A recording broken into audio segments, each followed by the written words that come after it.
श्रोताओं नमस्कार। हमारे इस खास पेश में आपका स्वागत है। संगीत, चाहे इंसान हो, जीव जंतु हो, पशु पक्षी हो, हर एक के लिए संगीत एक आधार है। और जब बात हो मानव जीवन की, संगीत मानव जीवन का एक मूलभूत आधार है। और वो भी क्यों ना साथियों, क्योंकि हमारा जीवन, हमारी जिंदगी का हर एक लम्हा, हर एक पल संगीतमय है। यहाँ तक कि हमारे दिलों की धड़कनें, हम जैसे सांस लेते हैं, वो भी तो एक लय में ही चलती है, जिसको सरल भाषा में अगर कहें तो वो एक लयकारी होती है। साथियों, यूं तो अगर संगीत के बारे में जितना कहा जाए उतना कम है, क्योंकि चलते फिरते, उठते बैठते, सोते जागते इंसान चौबीसों घंटे प्रत्यक्ष नहीं तो परोक्ष तरीके से संगीत से जुड़ा हुआ होता है। साथियों, अगर बात करें भारतीय शास्त्रीय संगीत की, तो इसमें तो विद्वानों ने, पंडितों ने भारतवर्ष को एक वो मकाम दिया है जिसको सदियों तक याद किया जाएगा। श्रोताओं, आज मेरे लिए एक गर्वान्वित दिन है, अपने आप पे एक गर्व की बात है, क्योंकि आज जिस शख्सियत का इंटरव्यू मैं यहाँ पे आप लोगों के बीच में मैं करने जा रहा हूँ, वो शख्स किसी भी परिचय के मोहताज नहीं है। साथियों, बात जब आए भारतीय शास्त्रीय संगीत की, तो एक बार राष्ट्रीय पुरस्कार सम्मानित और हाल फिलहाल में ही जिनका राष्ट्रीय पुरस्कार के लिए नामांकन हुआ है, ऐसी गायिका डॉक्टर दिव्यता जैन गर्ग जी मेरे सामने इस वक्त स्टूडियो में विराजमान है, मौजूद हैं। दिव्यता जी, मैं आरजे मानव, मैं आरजे जुल्फिकार, आरजे प्रियंका शर्मा, आपका तहे दिल से इस्तकबाल करते हैं, स्वागत करते हैं। मैम, इस वक्त कैसा लग रहा है आपको हमारे स्टूडियो में? बहुत बहुत नमस्कार आप सभी को, और बहुत अच्छा लग रहा है कि ये नया एक्सपीरियंस है मेरे लिए। यूँ तो पहले भी कई सारे ऑनलाइन इंटरव्यूज़ किए हैं, but this is a different experience for me. Yes, ma'am, I would like to ask the very first question कि भारतीय शास्त्रीय संगीत की अगर बात आती है, तो सबसे पहले एक ख्याल आता है, एक बात यही आती है दिमाग में कि विरासत और घराना। तो मैं आपसे ये जानना चाहता हूँ सबसे पहले कि आपकी जिंदगी में विरासत का इम्पोर्टेंस रहा है, या फिर आपने खुद एक विरासत को जन्म दिया है? मेरे कहने का मतलब है कि संगीत आपको विरासत में मिला है, या फिर आपने ही इस विरासत को शुरू किया है? बहुत ही अच्छा सवाल है मानव जी आपका, और मुझे कहते हुए बहुत खुशी होगी कि मेरे घर परिवार में सभी लोग म्यूज़िक लवर थे, और काफ़ी अच्छा म्यूज़िक को सुनने के प्रति सबका रुझान था। दादाजी भी मेरे पोएट थे, बहुत अच्छा लिखा करते थे, और जो हमारे धार्मिक गीत है जैन धर्म पर आधारित, वो काफ़ी अच्छे कंपोज़ करते थे और लिखते भी थे। सुनने का सभी को शौक था, मेरे पापा को भी और घर के सभी लोगों को, लेकिन सीखा किसी ने कुछ भी नहीं था। तो एक तरह से जो मैंने संगीत की विधिवत शिक्षा ली है, या इस क्षेत्र में मैंने आने का जो निर्णय लिया है, ये एक तरह से मेरी इस विरासत की शुरुआत मेरे परिवार में मैंने ही की है, क्योंकि हमारे यहाँ बहुत ही अच्छे म्यूज़िक लवर और म्यूज़िक लिसनर रहे हैं, लेकिन सिंगर कोई भी नहीं रहा। तो इस जो ट्रेडिशन है उसको मैंने ही अपनी फैमिली में स्टार्ट किया है। तो एक तरफ से कहा जाए कि डॉक्टर दिव्यता जैन गर्ग ने खुद एक विरासत को जन्म दिया है, तो कोई गलत नहीं होगा इस चित्र पर। जी सर। तो इससे पहले कि मैं अगला क्वेश्चन, क्योंकि जब बात यहाँ पर परिवार की आई है, और बात यहाँ पे आई कि परिवार में एक सांगीतिक माहौल तो था, प्रत्यक्ष नहीं तो परोक्ष, लेकिन माहौल था। लेकिन उस क्वेश्चन पे मैं बात आऊंगा। मैं गुजारिश करूंगा मेरे साथी दो आरजे से कि वो भी अपना माइक्रोफोन संभाले। या तो बहुत अच्छा उत्तर आंसर आपने दिया मैम, और हमें बहुत अच्छा लगता है जानकर कि आपके परिवार में भी पोइट भी थे और म्यूजिक लवर्स भी थे। मैम, जैसा कि आपने बताया कि इस विरासत को मैंने ही अपने परिवार में शुरू किया, एक संगीत की विरासत को, तो मैम ऐसी एक होता है ना कि एक प्रेरणा होती है कि भाई हमें इस प्रेरणा से कि हमें जाना है, इसी विरासत को हमें शुरू करना है, या इसी चीज की हमें शिक्षा लेनी है, इसी फील्ड में हमें जाना है, वो होता है ना एक प्रेरणा होती है। तो मैम वो प्रेरणा आपको कहाँ से मिली और कैसे मिली कि जिसके बाद आपने ये सोचा कि नहीं, अब मुझे इसी चीज में अपना करियर बनाना है, यही संगीत की ही शिक्षा लेनी है और संगीत को ही आगे बढ़ाना है? सर एक्चुअली इस बात के लिए मैं इतना ही कहना चाहूँगी, जो कि एक इत्तेफाक है कि बचपन में जब मैं बोलना भी नहीं जानती थी, तो कोई भी जब सॉन्ग चलता रहता था, मतलब थोड़ा हमिंग की जब स्टेज में मैं आ गई थी 7-8 महीने की एज से, तो मेरे फैमिली मेंबर्स बताते हैं कि मैं उसे पूरी तरह से हमिंग में गाया करती थी। मैं बोल नहीं पाती थी, वर्ड्स तो इतने छोटे बच्चे 9 महीने के या 10 महीने के या 1 साल के बच्चे इतना बोल नहीं पाते हैं, बट मैं हमिंग में उसको बहुत एज़ इट इज़ कॉपी करने की कोशिश करती थी, गाया करती थी। तो उनको ये फ़ील हुआ कि ये म्यूज़िक में बहुत इंटरेस्टेड है, और हो सकता है कि अगर हम म्यूज़िक फ़ील्ड में इसको आगे मतलब बढ़ाने की कोशिश करें या सिखाएँ, तो ये कुछ अच्छा इस फ़ील्ड में कर सकती है। तो मेरी प्रेरणा तो मेरे माता-पिता, मेरे दादी-दादाजी ही रहे, और घर के बड़े जो हमारे रिश्तेदार हैं, जिन्होंने इस बात को महसूस किया, क्योंकि उस समय तो हमारे समझने की वो उम्र ही नहीं थी, और ये समझिए कि जब से होश संभाला, समझ आई, तब से मैं म्यूज़िक में ही हूँ। यस, बिल्कुल। इससे पहले कि मैं आरजे डॉक्टर प्रियंका शर्मा को माइक हैंडओवर करूं, मुझे एक और गायिका का नाम और इनकी जब वो छोटी थी तब से उन्होंने संगीत की और अपना रुझाव किया। आज एक प्रयास है। मैं चाहूंगा मैम एक गाना अभी आप गुनगुना दें। ओके, आपके बीच में एक बहुत ही प्यारा-सा गीत मैं सुनाने की कोशिश करती हूँ।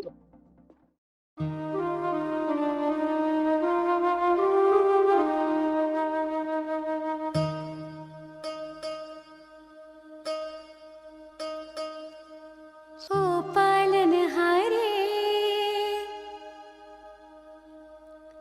निर्गुण और न्यारे,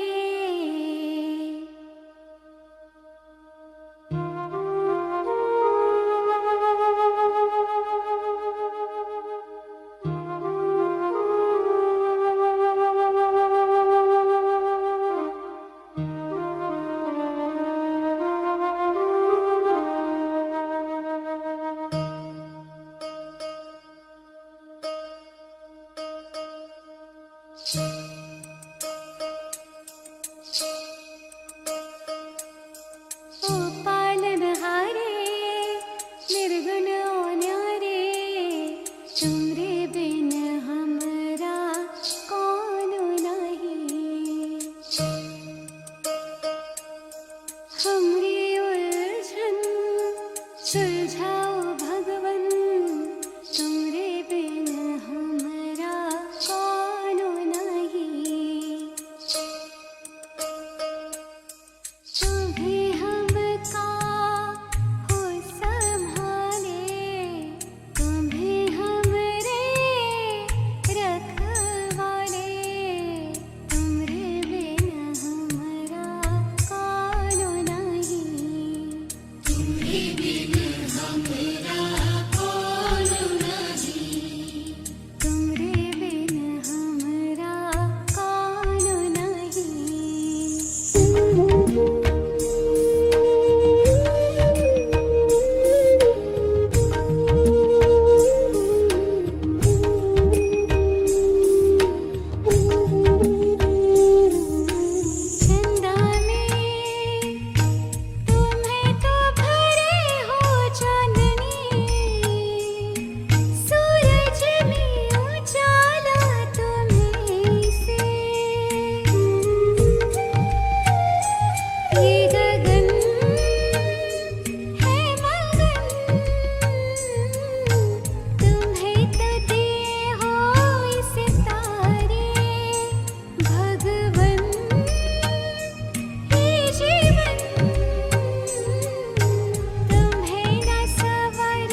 क्या बात है मैम।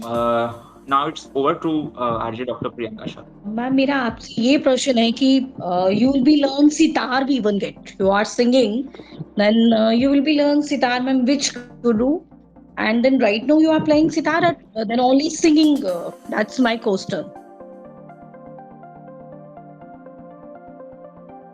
अच्छे सितारिस्ट हैं, वो भी विजुअली इम्पेयर्ड हैं और उनसे ही मैंने लर्न किया है। मुझे बहुत मतलब अच्छा लगता है इंस्ट्रूमेंट में सितार एक बहुत ही मीठा और बहुत ही पॉजिटिविटी से भरा हुआ इंस्ट्रूमेंट लगता है। तो मैंने सीखा है अपने शौक के लिए, लेकिन मैं कंटिन्यू अपने सिंगिंग को कर रही हूँ क्योंकि हम भी जानते हैं म्यूज़िक में इतना ज़्यादा वास्ट होता है म्यूज़िक कि किसी एक चीज़ को भी पकड़ के चलना पूरी लाइफ उसके लिए बहुत कम पड़ जाती है। तो मैंने अपनी जो फील्ड या जो अपना स्पेशलाइजेशन रखा है वो सिंगिंग पे ही रखा है।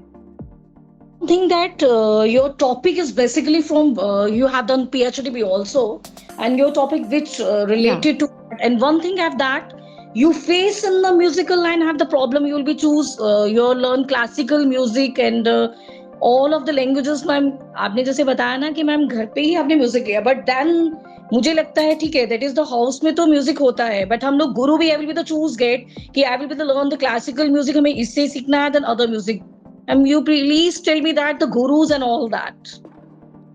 जी मैम, बिल्कुल सही बात है। हमें एक माहौल हमारे घर से मिलता है, लेकिन तालीम हमें हमारे गुरुओं से मिलती है और मैं बहुत खुशकिस्मत हूँ कि मुझे बहुत ही अच्छे गुरुओं के सानिध्य में संगीत की तालीम लेने का अवसर मिला। जो भोपाल के बहुत ही फेमस ग्वालियर किराना घराने के आर्टिस्ट जो अब हमारे बीच नहीं रहे, पंडित सिद्धराम स्वामी कोरबार जी, उनसे मैंने तालीम ली है क्लासिकल की। और इसके अलावा मेरे और भी कई गुरु हैं जिनसे मैंने सीखा है, जिनके नाम मैं मेंशन करना चाहूँगी। श्रीमती मंदिरा हलवे मैम और इसके अलावा कीर्ति सूद मैम, और जो अगर हम बात करें लाइट म्यूज़िक की फील्ड में तो जनाब सरवत हुसैन जी, इनसे मैंने लाइट म्यूज़िक सीखा है। अजीवसन एकेडमी मुंबई से ऑनलाइन मैंने थोड़े दिन ट्रेनिंग लिया है। तो डेफिनेटली इनकी गाइडेंस के बिना मुझे नहीं लगता कि मैं लाइफ में आज आपके सामने बैठने की काबिलियत जो मैं रख पाई हूँ, वो इन गुरुओं के आशीर्वाद से ही ये पॉसिबल हो पाया है।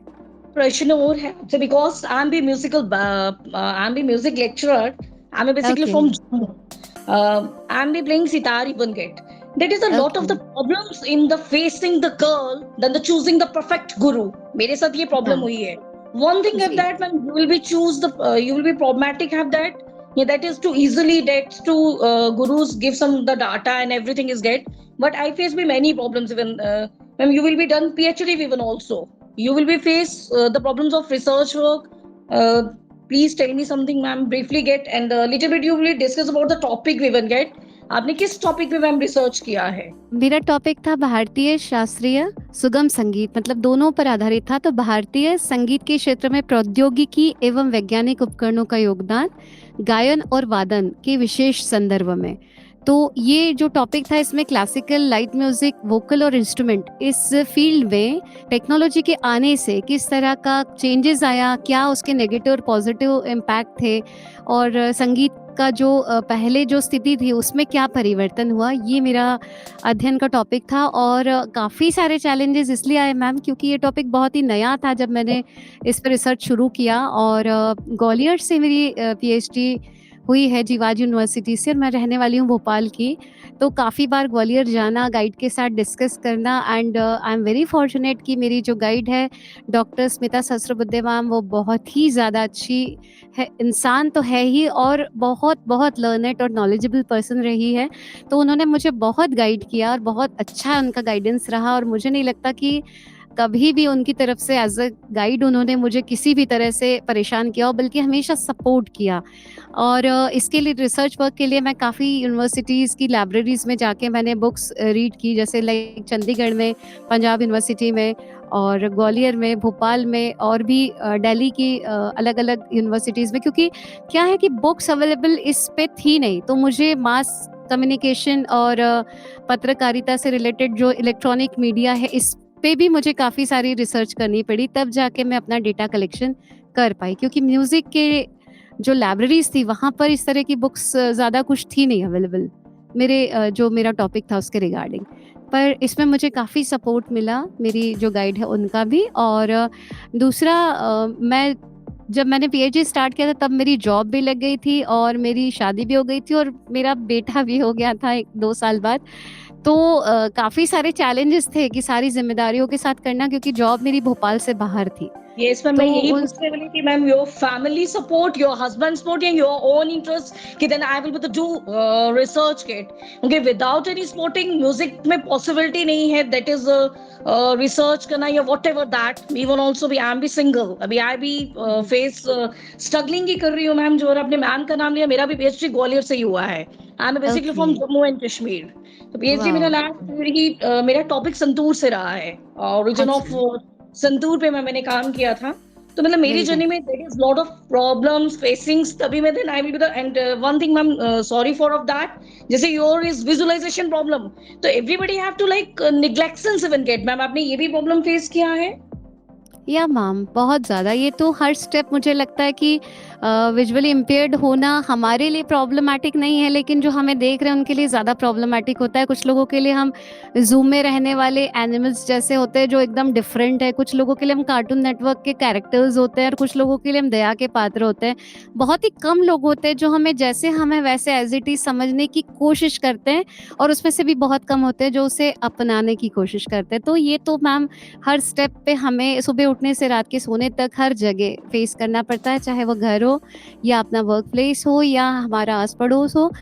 लेकिन हाँ, ये है कि अगर हम चाहे तो हम अपने स्ट्रगल तो देखिए होते हैं, लेकिन हर जगह प्रूफ भी करना पड़ता है। अगर हम स्ट्रांगली बार-बार अपनी चीज़ों को अच्छे तरीके से पॉजिटिव वे में रखें तो बहुत सारे लोग हमारे साथ होने लगते हैं। शुरू में तो नहीं होते हैं, पर धीरे-धीरे वो हमें समझने लगते हैं। हाँ, कुछ लोगों का एटीट्यूड ऐसा होता है जो समझना चाहते ही नहीं हैं, तो उनके लिए तो फिर कोई भी भगवान भी कुछ नहीं कर सकता है।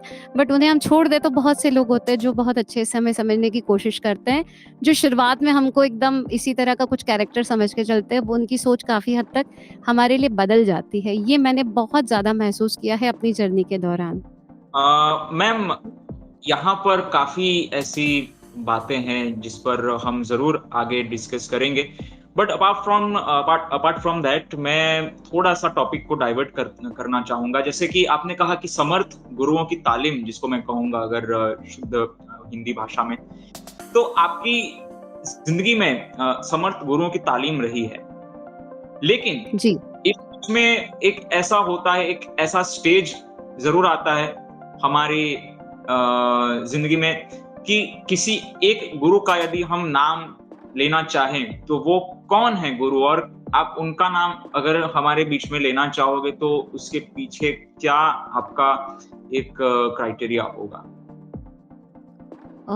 सर, ये तो बहुत ही डिफ़िकल्ट क्वेश्चन है। अगर पूछा जाए माँ से कि उनका कौन-सा बेटा ज़्यादा अच्छा है, तो मेरे लिए यही इसी तरह का ही आंसर है। और मैं नहीं समझती हूँ कि ऐसा मैं कुछ किसी एक का नाम ले पाऊँगी, क्योंकि पाँचों उँगलियाँ इम्पोर्टेंट होती हैं। सबका अपना एक रोल है अपने समय पे। तो all are equally respectable for me and valuable for me. So very sorry for that. मेरे लिए सभी लोग बहुत इम्पोर्टेंट रहे हैं, क्योंकि मैंने सबसे अलग-अलग समय पे अपनी तालीम ली है, एक साथ नहीं ली है।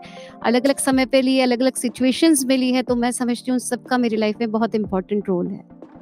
श्रोताओं, डॉक्टर दिव्यता जैन गर्ग की जिंदगी के कुछ बेहतरीन पन्ने हम लोग खोलने की कोशिश कर रहे हैं, जिनमें से अभी तो केवल एक शुरुआत हुई है बस। जानते हैं डॉक्टर दिव्यता जैन गर्ग की बचपन के बारे में। तो ma'am, I would like to know from you कि आपका जो बचपन है वो पूरा कैसा बीता? मतलब आप बाय बॉर्न ही ब्लाइंड हो, एंड इफ यस, तो फिर हो सकता है कि बचपन में ही आपको वो सारी डिफिकल्टीज, समाज के वो ताने, ऑफ कोर्स अगर एमपी मतलब किसी भी स्टेट को अगर हम वो करें, तो होता है कि अगर आप विलेज में जन्मे हो तो होता है कि यस, पेरेंट्स के ऊपर एक मनोवैज्ञानिक दबाव भी होता है कि आप अपने बच्चों को कोडिंग स्कूल भेज दें, हॉस्टल भेज दें, यहाँ भेज दें, वहां भेज दें। तो मैं आपसे केवल ये जानना चाहता हूँ कि आपका बचपन इस मामले में क्या आप लकी रहे हो? सर, बहुत सारी चीज़ें आपने पूछ ली एक साथ। मैं कोशिश करती हूँ आपके सारे एस्पेक्ट को आंसर करने की। बचपन मेरा ये है कि पहली बात विज़न की अगर हम करते हैं तो मैं बाय बर्थ मैं साइटेड ही रही हूँ और जब यहाँ पर गैस कांड हुआ उस समय मैं बहुत ही ज़्यादा छोटी थी, इवन मैं मतलब बोलना ही सीखी थी उस दौरान।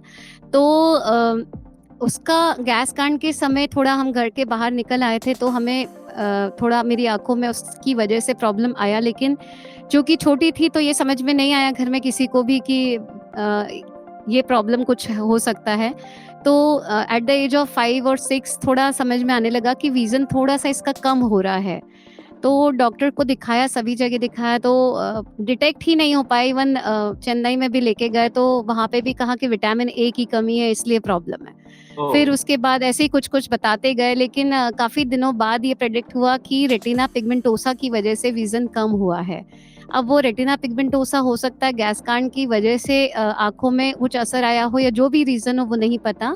लेकिन उसके बाद से ये मतलब धीरे-धीरे विज़न मेरा कम होता गया और एट द एज ऑफ 10 जब मैं 4th-5th स्टैंडर्ड में पढ़ रही थी, उस समय मेरा पूरा विज़न चला गया था। मैं साइटेड स्कूल में ही पढ़ रही थी और क्लास 2nd-3rd तक मुझे बहुत अच्छे से याद है कि मैं बोर्ड पे लिखा हुआ सब कुछ बहुत अच्छे से लिखती थी। और 4th में आने तक ये स्थिति थी कि मैं फर्स्ट बेंच पे मतलब अगर 2nd या 3rd बेंच पे बैठती थी तो मैं नहीं देख पाती थी। फर्स्ट बेंच पे बैठ के देख पाती थी, फिर उसके बाद एकदम बोर्ड के पास जा के लिखने लगी। तो टीचर्स ने भी आइडेंटिफ़ाई किया कि देयर इज़ सम रीज़न कि ये बहुत पास से लिख रही है। तो वो सब हुआ, लेकिन विज़न तो जाना ही था, डॉक्टर्स ने कह ही दिया था कि धीरे-धीरे जाएगा, आपको मेंटली प्रिपेयर होना है। तो मम्मी-पापा मेरे बहुत अच्छी फैमिली में मैंने किस्मत वाली हूँ कि जहाँ मेरा जन्म हुआ, बहुत अच्छा मुझे परिवार मिला, दादी-दादाजी, मम्मी-पापा उन्होंने मुझे एज़ इट इज़ जैसी मैं हूँ वैसा स्वीकार किया। उन्होंने मुझे साइटेड चाइल्ड के रूप में भी देखा, हँसते, मस्ती करते हुए, कूदते-फांदते हुए और इस पेड़ से उस पेड़ पे छलांग लगाते हुए और विज़न कम होने के बाद भी इधर-उधर टकराते हुए और उससे कैसे मुझे अपने आप को सेफ रखना है, तो उन्होंने वो हर तरह का फ़ेज़ देखा और बहुत सपोर्ट किया मुझे। कभी उन्होंने वो पीटी फीलिंग या कभी इस तरह का सिम्पैथेटिक वे में कभी उन्होंने शो ही नहीं किया। मतलब मुझे अपने परिवार में कभी ऐसा लगा ही नहीं कि मैं देख नहीं सकती हूँ, किसी भी मोड़ पे नहीं लगा। यस। क्योंकि जिस तरह का उनका बिहेवियर था। और रही बात फिर आपने और पूछा था कि विज़न वाली बात, तो यहाँ क्लियर हो गई और फैमिली का माहौल ये सारा था और मेरा जो एजुकेशन रहा है वो शुरू से ही साइटेड स्कूल और कॉलेजेस में रहा है। मैंने कभी भी किसी स्पेशल एजुकेशन की ट्रेनिंग नहीं ली है और मेरे पेरेंट्स से भी कहा गया था कि हॉस्टल वगैरह है, दिल्ली में है, वहाँ भेज दीजिए, क्योंकि उस समय तो भोपाल में या और कहीं इंदौर वगैरह में कुछ नहीं था, एमपी में कोई हॉस्टल नहीं था गर्ल्स के लिए। तो कहा गया था दिल्ली में है, मुंबई में है, तो मेरे पेरेंट्स ने कहा नहीं, हम जितना अच्छा हम अपने बेटी के लिए यहाँ कर सकते हैं, हम वहाँ भेजकर नहीं हम कर पाएँगे। तो हम अपने सामने रख के जो कर सकते हैं वो बेहतर से बेहतर करेंगे। एंड यू वोंट बिलीव कि उनको कुछ भी अवेयरनेस नहीं थी इस बारे में। ना उन्हें ब्रेल लिपि का पता था, ना उन्हें हॉस्टल का पता था, ना कैसे क्या हो सकता है, कुछ नहीं मालूम था। तो उन्होंने ये स्टार्ट किया कि जो पढ़ाई होती है तो कॉपी नोटबुक में मेरी मम्मी ने लिखना शुरू किए क्वेश्चन आंसर्स जो स्कूल में करवाए जाते थे। तो वो मेरे फ्रेंड्स मुझे कॉपी दे देते थे और वो मम्मा घर में लिखती थी। उसे कैसेट पे रिकॉर्ड कर के मैं उसे सुन के पढ़ती थी। तो यहाँ एमपी बोर्ड था 5th क्लास में।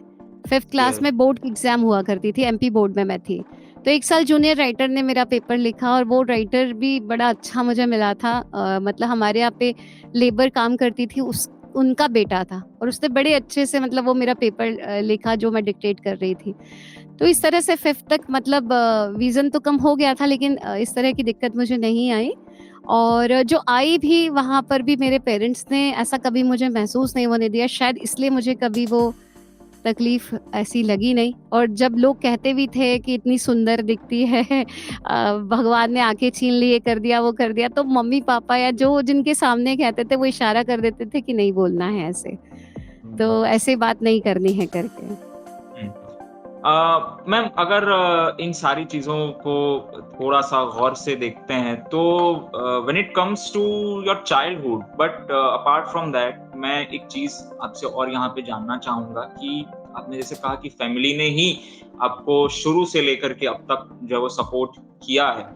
सो I would like to ask the question is कि कई सारे ऐसे ब्लाइंड्स भी होते हैं जिनको फैमिली इतना सपोर्ट नहीं करती है। इनफैक्ट हम लोग अपने आसपास देखते हैं कि उन बच्चों को जो है वो हॉस्टल में भेज दिया जाता है और तब तक उनको जो है वो मतलब फैसिलिटीज नहीं मिलती है जब तक वो खुद मैच्योर ना हो और अपने पैरों पे खड़े ना हो। लेकिन उसके अलावा भी अगर हम बात करें तो कुछ ऐसे भी बच्चे होते हैं जिनको 6-7 सालों की उम्र से जो है वो हॉस्टल में भेज दिया जाता है और पेरेंट्स उन्हें देखने तक नहीं आते कि उनका बच्चा किस हाल में जी रहा है, तबीयत खराब है, सही है, क्या नहीं है, क्या है। तो ऐसा बच्चा मैंने देखा है कुछ-कुछ तो कि ग्रो नहीं कर पाते हैं अपनी लाइफ में, वो मुकाम हासिल नहीं कर पाते हैं, जो उन्हें हासिल कर लेना चाहिए या तो वो डिज़र्व करते हैं। उनमें टैलेंट तो कूट-कूट के भरा होता है। तो मैम क्या आप इससे एक उन बच्चों की गलती कहेंगे या फिर पेरेंट्स की नादानी या मतलब नासमझ कहेंगे या क्या इस चीज़ को आप कौन से वे में ले जाना चाहेंगे? सर आपने 2 कंसेप्ट पे बात की है। एक वो कि जिसमें पेरेंट्स हॉस्टल में भेज देते हैं और उन्हें सुविधाएँ मिलने में टाइम लगता है और दूसरा वो कि छोटे-छोटे बच्चों को हॉस्टल भेजा जाता है और पेरेंट्स उनकी तरफ बिल्कुल ध्यान नहीं देते हैं। It's only matter of lack of awareness क्योंकि पेरेंट्स को इवन मेरे पेरेंट्स को नहीं पता था कि कैसे पढ़ाना है, क्या पढ़ाना है, ब्रेल लिपि क्या है, क्या नहीं है। तो उन्होंने अपने तरीके से किया क्योंकि वो वेल ऑफ भी थे, कर सकते थे और दूसरी चीज़ मेरे अंदर भी ये ज़िद थी कि मुझे पढ़ना तो है। मम्मी के अंदर, पापा के अंदर भी थी कि हाँ, इसे पढ़ाना तो है हमें। पहले था कि 10 तक तो एटलीस्ट पढ़ाना है, फिर धीरे-धीरे बढ़ते-बढ़ते एमए तक तो पढ़ाना है, फिर पीएचडी की मैंने ज़िद कर ली कि मुझे करना है। तो कहने का मतलब ये बात का एग्ज़ाम्पल दे रही हूँ मैं कि ये अवेयरनेस का मैटर है एक्चुअली। माँ-बाप तो देखिए किसी के बुरे नहीं होते हैं और हर बच्चा उसके लिए बहुत कीमती है। मैं नहीं समझती कि माँ-बाप बुरे होते हैं। लेकिन अगर ऐसा हो रहा है उन बच्चों के साथ तो उसमें ना बच्चों की गलती है ना माँ-बाप की, लेकिन ये अवेयरनेस वाला मैटर है। वहाँ पर जितने हम एनजीओज़ की बात करते हैं, जितनी हम इतनी गवर्नमेंट की जो अ, एड हमें मिलती है बहुत सारे एनजीओज़ को, बहुत सारे मीडिया पे अगर हम बात करें, बहुत सारा सोशल मीडिया आज के समय में इतना एक्टिव है। अगर हम बात करें तो हम उसके थ्रू पेरेंट्स को अवेयर करने के लिए क्या काम करते हैं, वो शायद हम बहुत ही कम करते हैं। इसलिए ये प्रॉब्लम्स हमारे लिए दिखती है, सामने आती है और ये आपने नहीं, ये मैंने भी देखी है क्योंकि मैं भी national federation of the blind की vice president MP, vice president national रह चुकी है विमेन कमेटी की। तो इन सब बातों को मैंने भी बहुत गौर से 2001 से लेके 2024 तक देखा हुआ है। क्या बात तो है! ये हाँ ये जी, ये बात जो आप कह रहे हैं ये मैंने महसूस की है कि हाँ, ये बात सही है कि यस, टैलेंट होते हुए भी वो लोग नहीं कर पाते क्योंकि उनको वो सारी चीज़ें नहीं मिलती। सर मैं भी ये कहूँगी कि टैलेंट होने के बावजूद भी मैं भी वो सब नहीं कर पाई हूँ जो मैं कर सकती थी। क्योंकि बहुत जगह मेरी भी परिस्थितियों ने मुझे वो सब करने से रोका या फिर मैं रुक गई या फिर ऐसा हुआ कि परिस्थितियों के वश में आके मुझे निर्णय बदलने पड़े। तो ये हर इंसान की लाइफ में होता है सर, ऐसा नहीं है कि जिसको सुविधाएँ मिली वो कर लेता है, जिसको नहीं मिली वो नहीं कर पाता। कई बार जिसको नहीं मिलती वो भी कर लेता है और जिसको मिल गई वो भी कर लेता है। तो दोनों ही साइड है, ऐसा मुझे लगता है। परिस्थितियों के आगे डॉक्टर दिव्यता ने अपने आप को कैसे स्थापित किया? जानेंगे उनकी ज़िंदगी के कुछ और पन्ने। बट बिफोर दैट मैम आप हमारे श्रोताओं को, दर्शकों को क्या इस वक़्त सुनाना पसंद करेंगी? मैंने क्लासिकल जो हमारे गुरुजी से मैंने सीखा है, मैं उनके गाइडेंस में मैंने राग जोग में कुछ अपनी प्रस्तुति तैयार की है, वो मैं आपके बीच सुनाना चाहूँगी, यस, तराने के रूप में। यस।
सो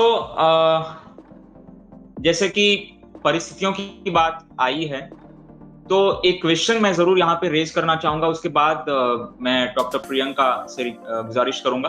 तो मैम, जैसे कि आपने बोला कि परिस्थितियाँ आपकी ज़िंदगी में हर तरह की आई, तो मैं केवल आपसे ये अभी जानना चाहता हूँ कि उन परिस्थितियों में एक होता है दिमागी संतुलन, तो वो आपके अंदर मतलब कैसे मेंटेन रहा? क्योंकि अक्सर विजुअली चैलेंज बच्चों के लिए थोड़ा-सा ये हो जाता है, एक आम नेचर है कि थोड़े गुस्से वाले होते हैं, एंग्री नेचर टाइप के होते हैं। तो क्या सर मैं भी हूँ। ये मैं भी हूँ। मैं उसी के बारे में थोड़ा बातचीत करने वाला था। Yes, now come to the point is कि किस तरह से आपने इस परिस्थिति में अपने आप को ढाला? कई सारे लाइफ में ऐसे मौके आए जहाँ मुझे ऐसा लगता है कि मैं काबिल हूँ, लेकिन मुझे मौका नहीं दिया जाता है। तो जहाँ पॉसिबल होता है वहाँ तो मैं ये बोलती हूँ जाके कि without knowing my ability no one can decide my ability. तो आप मुझे करेक्ट। पहले मौका दीजिए, तब ये डिसाइड कीजिए कि मैं ये कर सकती हूँ या नहीं कर सकती हूँ। और दूसरी बात कि जहाँ आप साइटेड व्यक्ति के लिए ये सोचते हैं कि वो कर सकता है, हो सकता है वो भी इस काम को करने में फेल हो जाए या ना कर पाए। तो उसके एग्ज़ैक्टली। लिए तो हम ऐसा नहीं सोच के चलते ना, तो फिर एक विजुअली चैलेंज के लिए ही ऐसा सोच के क्यों चलना है? तो अच्छा, मैम, क्या एक आपको और इस ये सोच कभी क्योंकि when it comes to Srikanth, of course आपने भी देखी होगी, जी। तो क्या अभी भी आपको लगता है कि 2025 में भी हमारा देश कहीं न कहीं इस मामले में पिछड़ रहा है? सर बहुत ज़्यादा पिछड़ा हुआ है। अब तो और ज़्यादा पिछड़ गया है क्योंकि टेक्नोलॉजी बहुत एडवांस हो गई है ना?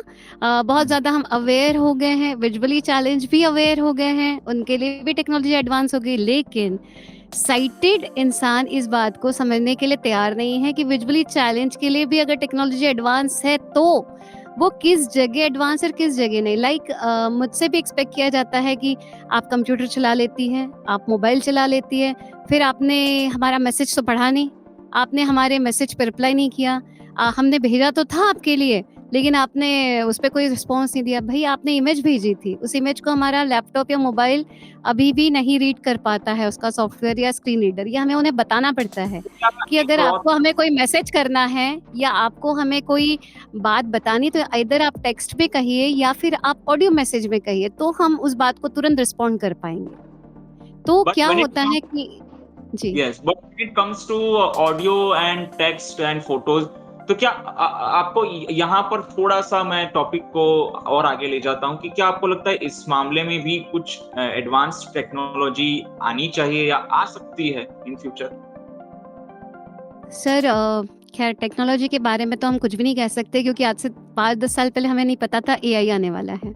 यस, तो कब करेक्ट। क्या आने वाला है और कब क्या आ सकता है, we can't say about it because हर हर पल रिसर्च होती है और अगर आ ही जाए तो बहुत ही बढ़िया है। और इवन मुझे कभी-कभी इतना ज़्यादा वर्कलोड, कभी-कभी नहीं, अक्सर इतना वर्कलोड होता है मेरे पास कि मैं कई बार ये कह देती हूँ कि ऐसा करो मुझे आँखें दे दो, उसके बाद ये जितनी उम्मीद मुझसे कर रहे हैं उससे कई गुना ज़्यादा मैं करके दिखाऊँगी, क्योंकि जिनके पास आँखें हैं उनसे तो आप उम्मीद करते ही नहीं हैं। वो लोग तो कर नहीं सकते सारे काम, और मेरे पास आँखें नहीं है तो आप इतनी उम्मीदें रख रहे हो जैसे 4 लोगों का काम मैं अकेले कर लूँगी। तो आँखें दे दो तो और मैं 4 गुना ज़्यादा काम कर पाऊँगी क्योंकि मेरे अंदर करने की इच्छा शक्ति है।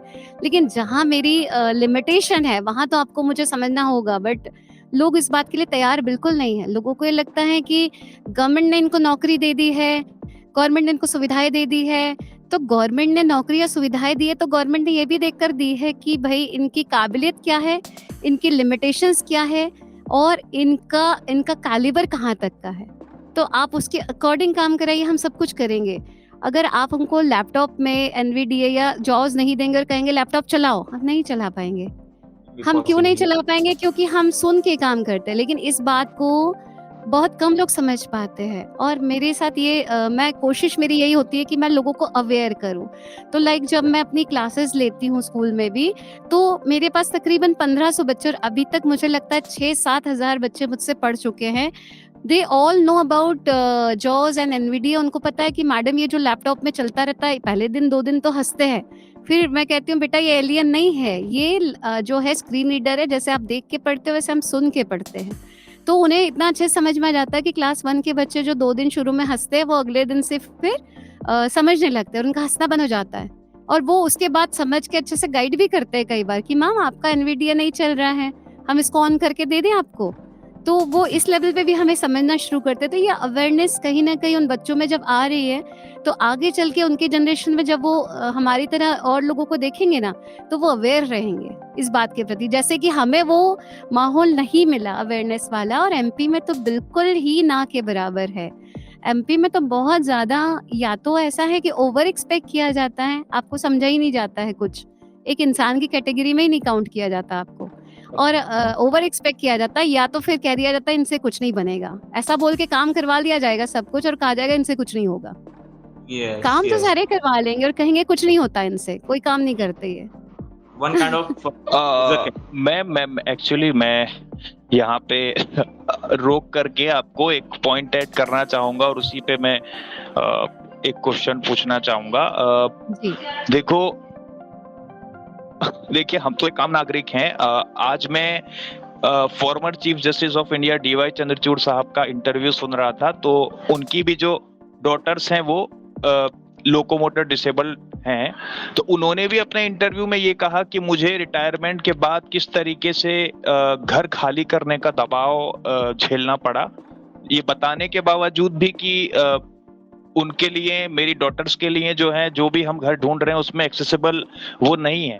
तो वो उनका भी कहना ये था कि चाहे आम नागरिक हो चाहे कोई भी हो, भले ही मैं 2 साल तक उस पद पे रह के रिटायर हुआ, लेकिन आज हमारे देश में कोई भी डिसेबिलिटी को मतलब उस तरीके से, मतलब सही तरीके से करना ही नहीं चाहता है, मतलब उस तरीके को सीरियसली नहीं लेना चाहता है। तो मैं क्वेश्चन आपसे ये पूछूंगा कि जैसा कि आपने कहा कि 2025 में तो और भी हो गया है, और जैसा मैंने भी उदाहरण दिया, तो मैम क्या लगता है आपको कि जहां नई टेक्नोलॉजी के दौर में, जबकि हमारा देश यूएन कन्वेंशन का भी हिस्सा है, जिसके बाद ये rights of person with disabilities act आया था, तो मैम उसके बावजूद भी हमारे देश में अब तक 2025 में वो अधिकार नहीं दिए गए हैं डिसेबल्ड पर्सन को, और ये विजुअली इम्पेयर्ड्स के लिए नहीं है, सभी डिसेबल्स के लिए हैं। तो मैम ऐसा क्या है कि आप क्या सोचते हैं इस बारे में कि वो अधिकार अब तक नहीं दिए गए, या समाज में अभी तक हमारे प्रति वही छोटी सोच है? तो मैम क्या लगता है आपको, ये सरकार की गलती है, ये समाज की गलती है, ये क्या है? सर ये इम्प्लीमेंटेशन की गलती है। रूल्स बन गए हैं, ऑन पेपर रूल्स चल रहे हैं, रूल सर्कुलेट भी होते हैं डिपार्टमेंट में कि ये ऐसा व्यवहार होना चाहिए, ये होना चाहिए, वो होना चाहिए। 3 दिसंबर मनाया जाता है, 27 जुलाई मनाया जाता है, 4 जनवरी ब्रेल डे मनाया जाता है। बस ये 3 दिन मनाए ही जाते हैं सर। इन 3 दिनों को लाइफ में उतारा नहीं जाता है, क्योंकि जैसे होता है ना अंतर्राष्ट्रीय महिला दिवस, उस दिन खूब बड़ी बड़ी बातें हो जाए, ऐसे ये 3 दिनों में बड़ी बड़ी बातें हो जाया करती है। तो इम्प्लीमेंटेशन में जब तक नहीं आएगा, और इम्प्लीमेंटेशन कैसे आएगा, मुझे जो लगता है, जो मैं फील करती हूँ कि हर लेवल पे, जैसे हर चीज़ के लिए ट्रेनिंग होती है आज के समय में, लाइक सरकारी विभागों में हो या प्राइवेट सेक्टर में, हर जगह बिहेवियरल साइंस की ट्रेनिंग होती है, और भी बहुत सारे टॉपिक्स है जिस पे ट्रेनिंग होती है, एडोलेसेंट पे होती है, और भी तमाम चीज़ें हैं, है ना। तो वो ट्रेनिंग एक तो गवर्नमेंट की तरफ से रेगुलरली होनी चाहिए कि डिसेबिलिटी या डिफरेंटली एबल या जो भी कहे आप, दिव्यांग कहे, जो भी नाम बदल जाते हैं, परेशानियाँ तो वही रहती है, नाम बदलने से परेशानियों में कोई सुधार या बदलाव नहीं आता। तो मेरा ये मानना है कि वो ट्रेनिंग हर लेवल पे, हर स्तर पे होनी चाहिए। जैसे किसी अधिकारी को मिली, फिर उसके नीचे जो कर्मचारी उन्हें मिले, फिर उसके नीचे जो चपरासी उन्हें मिले। मेरा ऐसा मानना है कि जैसे अब मैं देख नहीं सकती हूँ, है ना? अब ऐसी ट्रेनिंग कुछ होना चाहिए कि लाइक मैं अपने क्लास में भी करवाती हूँ कि मेरे बच्चों से कहती हूँ कि चलो आज हम ऐसा कुछ गेम खेलेंगे और आप लोग सारे लोग आँखों पे पट्टी लगाओ और ये रुमाल बाँधो और यहाँ से वहाँ तक छू के दिखाओ। तो वो टकराते इधर से उधर से हड़बड़ाते हुए, लड़खड़ाते हुए, और मैं फिर ये कर देती हूँ कि एक जन हाथ पकड़ो और एक जन रुमाल बाँधो। एक बच्चा उसका हाथ पकड़ेगा। तो इस तरह के मैं कुछ गेम करवाती हूँ जो रियलाइज़ करवाते हैं उन बच्चों को कि हाँ, ये लाइफ़ कितनी डिफ़िकल्ट होती है और जो लोग इस लाइफ़ को जी रहे हैं, उनके साथ हमें कितना ज़्यादा एक्चुअली इक्वालिटी का बिहेवियर करना चाहिए। सपोर्ट, या मैं ये नहीं बोलती कि एम्पैथी रखिए, वो भी आप मत रखो, लेकिन इक्वालिटी का बिहेवियर आपको करना चाहिए। तो वो बच्चे इतना अच्छे से समझते थे। ये चीज़ें ना हमारे बड़े लोगों के बीच में भी आनी चाहिए। बड़े लोगों को भी ये बातें समझने की बहुत ज़रूरत है, स्पेशली जो मतलब हर एक डिपार्टमेंट में जो लोग हैं, इवन डॉक्टर्स के पास भी जब मेडिकल बनवाने जाते हैं मेडिकल बोर्ड पे, तो वहाँ पे भी उनका जो बिहेवियर होता है, जबकि वो खुद आई स्पेशलिस्ट है, उसके बावजूद उनका बिहेवियर जो होता है वो बहुत खराब होता है, कई बार बहुत अच्छा भी होता है। तो उन्हें भी इस बात का नॉलेज नहीं, जबकि वो आंखों के डॉक्टर है, उसके बावजूद उनको इस बात का वो नहीं है कि हमें कैसा बिहेव करना चाहिए। यानी कि तो मुझे हर बदलाव ऊपरी स्तर से शुरू होगा, तभी उसका असर जो है वो नीचे तक दिखाई देगा। बिल्कुल सर, क्योंकि देखिए गवर्नमेंट ने रूल निकाले, क्योंकि गवर्नमेंट ने माना कि ये काम होना चाहिए, है ना? उसके बाद उससे रिलेटेड डिपार्टमेंट भी बनाए जाते हैं, डिसेबिलिटी डिपार्टमेंट है। अगर मैं भी आपसे कहूँ कि आइए म्यूजिक पढ़ाइए, म्यूजिक सिखाइए, क्या आप सिखा सकते हैं? तो आपके लिए भी वो इंसल्टिंग होगा। तो वैसे ही उस इंसान के लिए वो इंसल्टिंग है जिसको आप इस तरह का चैलेंज कर रहे हो। तो ये जो चीज़ें होती है, ये मेंटालिटी इसीलिए बन रही है क्योंकि अवेयरनेस, और दूसरा सुपरविजन नहीं है कि ये जो ट्रेनिंग प्रोग्राम हो रहे हैं, ये कितने फॉलोअप हो रहे हैं, नहीं हो रहे हैं, और कोई अगर इस तरह का बिहेवियर करता है तो उसके खिलाफ ये प्रावधान है। ये डर नहीं है किसी के अंदर। जब तक ये नहीं रहेगा ना सर, तब तक ये परेशानियां हमेशा ही बढ़ी रहेंगी। यस, मैं उसी पॉइंट पे आगे और डिस्कशन करूंगा, बट मैं रिक्वेस्ट करूंगा कि doctor Priyanka Sharma approach the question. Ma'am, मेरा आपसे ये प्रश्न है, जैसे you are a visualization challengeable problem, तो देन आपने मैम मैरिज प्रपोजल में भी that is a big problem and issues get, क्योंकि my one friend is be assistant professor and the choosing the partner, ma'am उस time में आपको कुछ some have the problem facing gets या easily to choose a partner and both are the understandings and mutuals। Ma'am, आज भी हमारी society में ये ज़रूर है कि जो विजुअली इम्पेयर्ड गर्ल है, उसको या तो अच्छा मैच नहीं मिलता है, और मिल भी जाए तो साइटेड मिलना मुश्किल है, विजुअली इम्पेयर्ड मिलेगा या फिर मिलेगा ही नहीं। तीनों तरह की कंडीशंस है। तो मैं इस चीज़ में अपने आप को थोड़ा ये कहना चाहूँगी, मैं ये नहीं कहती हूँ कि लकी या अनलकी, लेकिन मेरे हस्बैंड विजुअली इम्पेयर्ड हैं, बहुत अच्छे पढ़े लिखे हैं, बहुत क्वालिफाइड है, और कोई हम लोग का इंटेलेक्चुअल लेवल पे हम लोग एक दूसरे को काफ़ी अच्छे से समझते हैं। बात यहाँ पर ये थी कि शुरुआत में मेरे लिए भी जो प्रपोजल आए थे वो बिल्कुल इसी तरह के आए थे कि जो एक्सेप्टेबल नहीं थे हमारे लिए। और दूसरी चीज़ कि जो मेल पर्सन है, मतलब आज भी सोसाइटी में होता है कि जो विजुअली इम्पेयर्ड अगर मेल है तो उनके फैमिली वाले कभी नहीं चाहते कि फीमेल जो है वो विजुअली इम्पेयर्ड मिले। भले एक अनाथ लड़की मिल जाए, पैरों से विकलांग मिले, हाथों से मिले, लेकिन आंखों से नहीं होना चाहिए। तो मुझे ये प्रॉब्लम फेस करनी पड़ी क्योंकि मेरे जो इन-लॉज़ थे वो इस शादी के लिए बिल्कुल रेडी नहीं थे, और उन्हें ये लगता था कि हम एक का ही नहीं कर पाते, हम 2-2 का कैसे करेंगे, और कोई प्रॉब्लम आई तो हम तो नहीं साथ दे पाएंगे, और हम 2 लोगों के लिए नहीं कर सकते हैं। मेरी लाइफ में भी ये चीज़ आई, और 10-12 साल तक मतलब मान के चलिए कि मेरे इन-लॉज़ को टाइम लगा मुझे पूरी तरह से एक्सेप्ट करने में। मैं हर काम कर पाती हूँ, अपने तरीके से कर पाती हूँ, इस बात को अपनाने में उन्हें बहुत टाइम लगा। अभी भी मेरी जो मदर इन लॉ है कई बार कहती, बेटा आराम से करना, जल नहीं जाओ, आग नहीं लग जाए और हाथ नहीं जल जाए। तो मैं उनसे ये कहती हूँ, मम्मी हिम्मत बढ़ाओ मेरी, आपके सामने कर रही हूँ, आपको खुशी होनी चाहिए कि मैं करके आपको अच्छे से खिला रही हूँ, तो आप मेरी हिम्मत बढ़ाइए, आप ये सोचिए कि मैं अच्छा करूँ। तो कहती है हाँ, ये तो हम सोचते हैं लेकिन हमें डर लगता है। तो उन्हें टाइम लगता है एक्सेप्ट करने में, कुछ ये भी रीज़न्स होते हैं। हालाँकि मुझे जो फैमिली मिली वो बहुत अच्छी मिली है, बट हाँ, इस तरह के इश्यूज़ आते हैं और बहुत साल लगते हैं अपने आप को साबित करने में। We do everything is scheduled. We cook the food and all that. Then your hobbies and you will do everything something else. हाँ मैम, मैं खाना बनाना मेरा शौक है, मतलब म्यूज़िक के बाद मेरा दूसरा एक तरह का पैशन ही है कुकिंग। तो मैं काफ़ी अच्छे से कर लेती हूँ। हाँ, मुझे कुछ चीज़ों में दिक्कत आती है, लाइक चपाती बनाना है या कुछ पकोड़े वगैरह तलना है जो तेल वाली चीज़ें हैं। अदरवाइज़ माइक्रोवेव पे और वैसे भी मतलब गैस पे भी मैं काफ़ी अच्छे से बाकी सब बहुत अच्छे से कर लेती हूँ। Ma'am, right now you're doing the job in the school or college or university because you have done PhD and you are या also NET JRF that also qualified it. या बट मैम मुझे MP government से अभी तक opportunity नहीं मिली है। यहाँ post अभी तक ऐसी निकली नहीं है जहाँ की मैं असिस्टेंट प्रोफेसर के लिए अप्लाई कर पाऊँ। तो right now I am in Kendriya Vidyalaya Sangathan from last 17 years as a PRT music teacher. How's your experience? Because you have done PhD, you have NET JRF, and you're easily to teach because your academication is too high. Then या most people are comfortable in like that doing the job in the college or university level, not too comfortable like the small kids. That is a difficult to teach. या ma'am you are right. और मुझे शुरू में ज़रूर दिक्कत हुई और अभी भी क्लासेस में दिक्कत इस मामले में आती है कि बच्चों का जो हमें सिखाना होता है वो लेवल बहुत अलग होता है और हम जिस लेवल से आते हैं, लाइक क्लासिकल का हमारा जो लेवल होता है और कॉलेज में जिस तरह से बच्चों को हम पढ़ाते हैं उस हिसाब से अगर हम देखें तो स्कूल का लेवल बहुत ही ज़्यादा बिगिनिंग लेवल होता है। बट हाँ, बच्चों के साथ बहुत मज़ा आता है और वो मेरी वीकनेस है, बहुत प्यार करते हैं मुझे और मैं भी उनके साथ बहुत फ्रेंडली रहती हूँ और बहुत बहुत अच्छी हम लोगों की बॉन्डिंग है। इनफैक्ट मैं शायद अपने कलीग्स के साथ उतना नहीं रहती हूँ जितना मैं अपने बच्चों के बीच में रहती हूँ।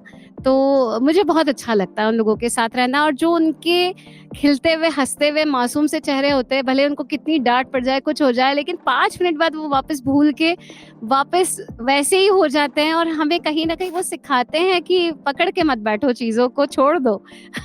तो उनके साथ बच्चों जैसे रहने का जो मौका मिलता है मैम, मुझे लगता है ये सिर्फ़ स्कूल लाइफ़ के बाद, ये तभी पॉसिबल है जब हम प्राइमरी टीचर बनते हैं, तभी हम वो बच्चों वाली ज़िंदगी को वापस उनके साथ जी पाते हैं। तो मुझे बड़ा मज़ा आता है उनके साथ उस बचपन को जीने का। That you will be happy this job. You are not. You will happy and neutral like that. या ma'am I am happy with that because देखिए जो मुझे चाहिए वो मुझे नहीं मिला, बट जो मुझे मिला उसको मैं बेस्ट कैसे बना सकती हूँ इसकी मैंने हमेशा अपनी लाइफ में कोशिश की। जहाँ भी जो भी मैंने चाहा, अगर वो मुझे नहीं मिला तो फिर जो मेरे पास है उसमें मैं क्या बेस्ट कर सकती हूँ, मैं उसके लिए 100% एफर्ट लगाती हूँ क्योंकि 2 ही ऑप्शन है ना मैम कि या तो हम रो ले या फिर खुश हो जाए, तो ज़्यादा अच्छा हम खुश होके एक्सेप्ट करें उन चीज़ों को। Not to plan for the abroad and then the universities and all that. So again, you will be try to that? No. Ma'am मैंने एमपी के बाहर ट्राई नहीं किया क्योंकि मेरी फैमिली सिचुएशंस कुछ ऐसा था कि मैं दिल्ली या मुंबई या चंडीगढ़ और कहीं भी जाकर रहना मेरे लिए नेक्स्ट टू इम्पॉसिबल ही था एक तरह से, क्योंकि मेरे पेरेंट्स भी काफ़ी बुजुर्ग थे और इन लॉज भी हमारे साथ नहीं रहते हैं, ग्वालियर में रहते हैं। तो हम लोग हस्बैंड वाइफ दोनों विजुअली इम्पेयर्ड है, टोटली ब्लाइंड है। तो क्या था कि थोड़ा ये एक इशू था कि हमारे साथ रहेगा कौन, क्योंकि इतनी ज़्यादा हम लोगों की मोबिलिटी नहीं है।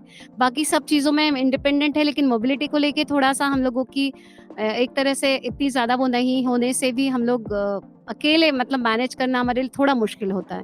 तो हम ये चाहते हैं कि एटलीस्ट कोई एक फैमिली आस-पास ऐसी हो कि लाइक जैसे मेरे यहाँ पेरेंट्स रहते हैं भोपाल में, तो एक थोड़ा ये रहता है कि भले कोई सपोर्ट हो या ना हो, लेकिन हमारी एक फैमिली है तो कभी अगर हमें इमरजेंसी में ज़रूरत है तो वो हमारे लिए यहाँ पर है। तो इस वजह से हम लोगों ने फिर बाहर कहीं ट्राई नहीं किया। कैसे दिव्यता जी पहुंची राष्ट्रीय स्तर पर, जानेंगे दिव्यता जी के जिंदगी के कुछ पन्नों में से। तो मैम इस वक्त आपसे मैं एक ही गुजारिश करना चाहूंगा कि क्या सुनाना पसंद करेंगी आप हमारे श्रोताओं को? सर एक MS धोनी का बहुत ही प्यारा गाना है, कौन तुझे यूँ प्यार करेगा। यस।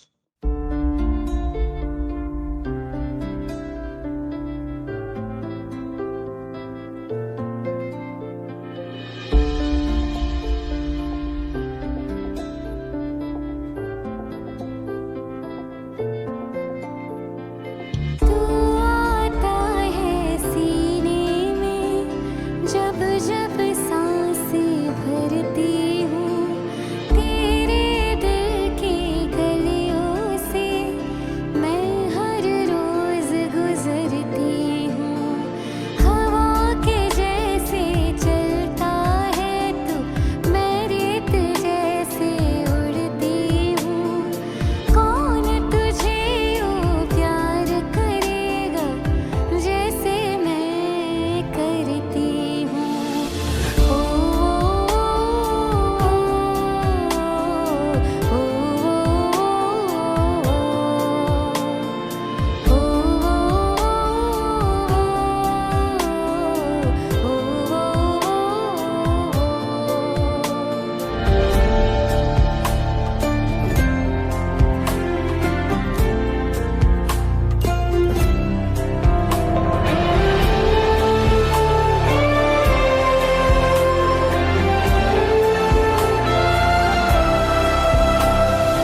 मेरी नज़र का सफ़र तुझ पे ही आके रुके, कहने को बाकी है क्या, कहना था जो कह चुके। मेरी निगाहें हैं तेरी निगाहों पे, तुझे खबर क्या बेखबर।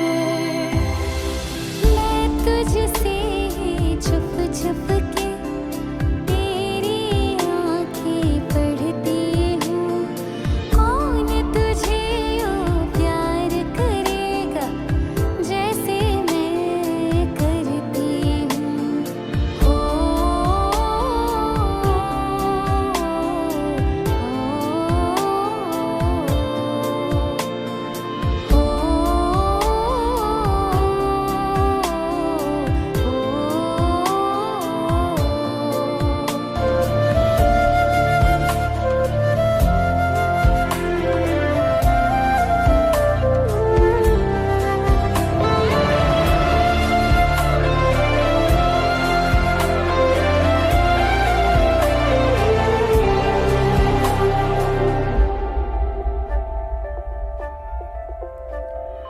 तू जो मुझे आ मिला, सपने हुए सर फेरे, हाथों में आते नहीं, उड़ते हैं लम्हे मेरे।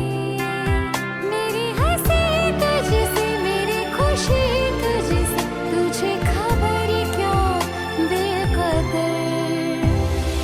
जिस दिन तुझको ना देखूं, पागल पागल फिरती हूँ।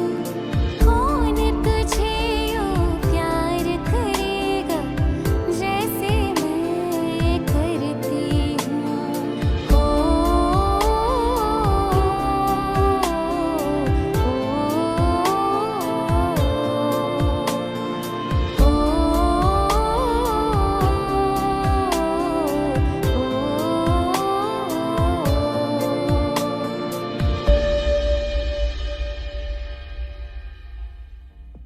सो मैम, जैसा कि काफी कुछ चीजें हमने डिस्कस की, काफी कुछ चीजें ऐसी है जो डिस्कस करनी है, तो मैम मैं वापस अपने आपके चाइल्डहुड पर आऊं तो थोड़ा सा यहाँ से हम रिवर्स चलते हैं कि जैसा कि आपने बताया कि 6th क्लास तक 10 इयर्स तक मुझे कोई भी परेशानी नहीं फेस करनी पड़ी और मैं नॉर्मल स्कूल कॉलेजेस में ही पढ़ी हूँ।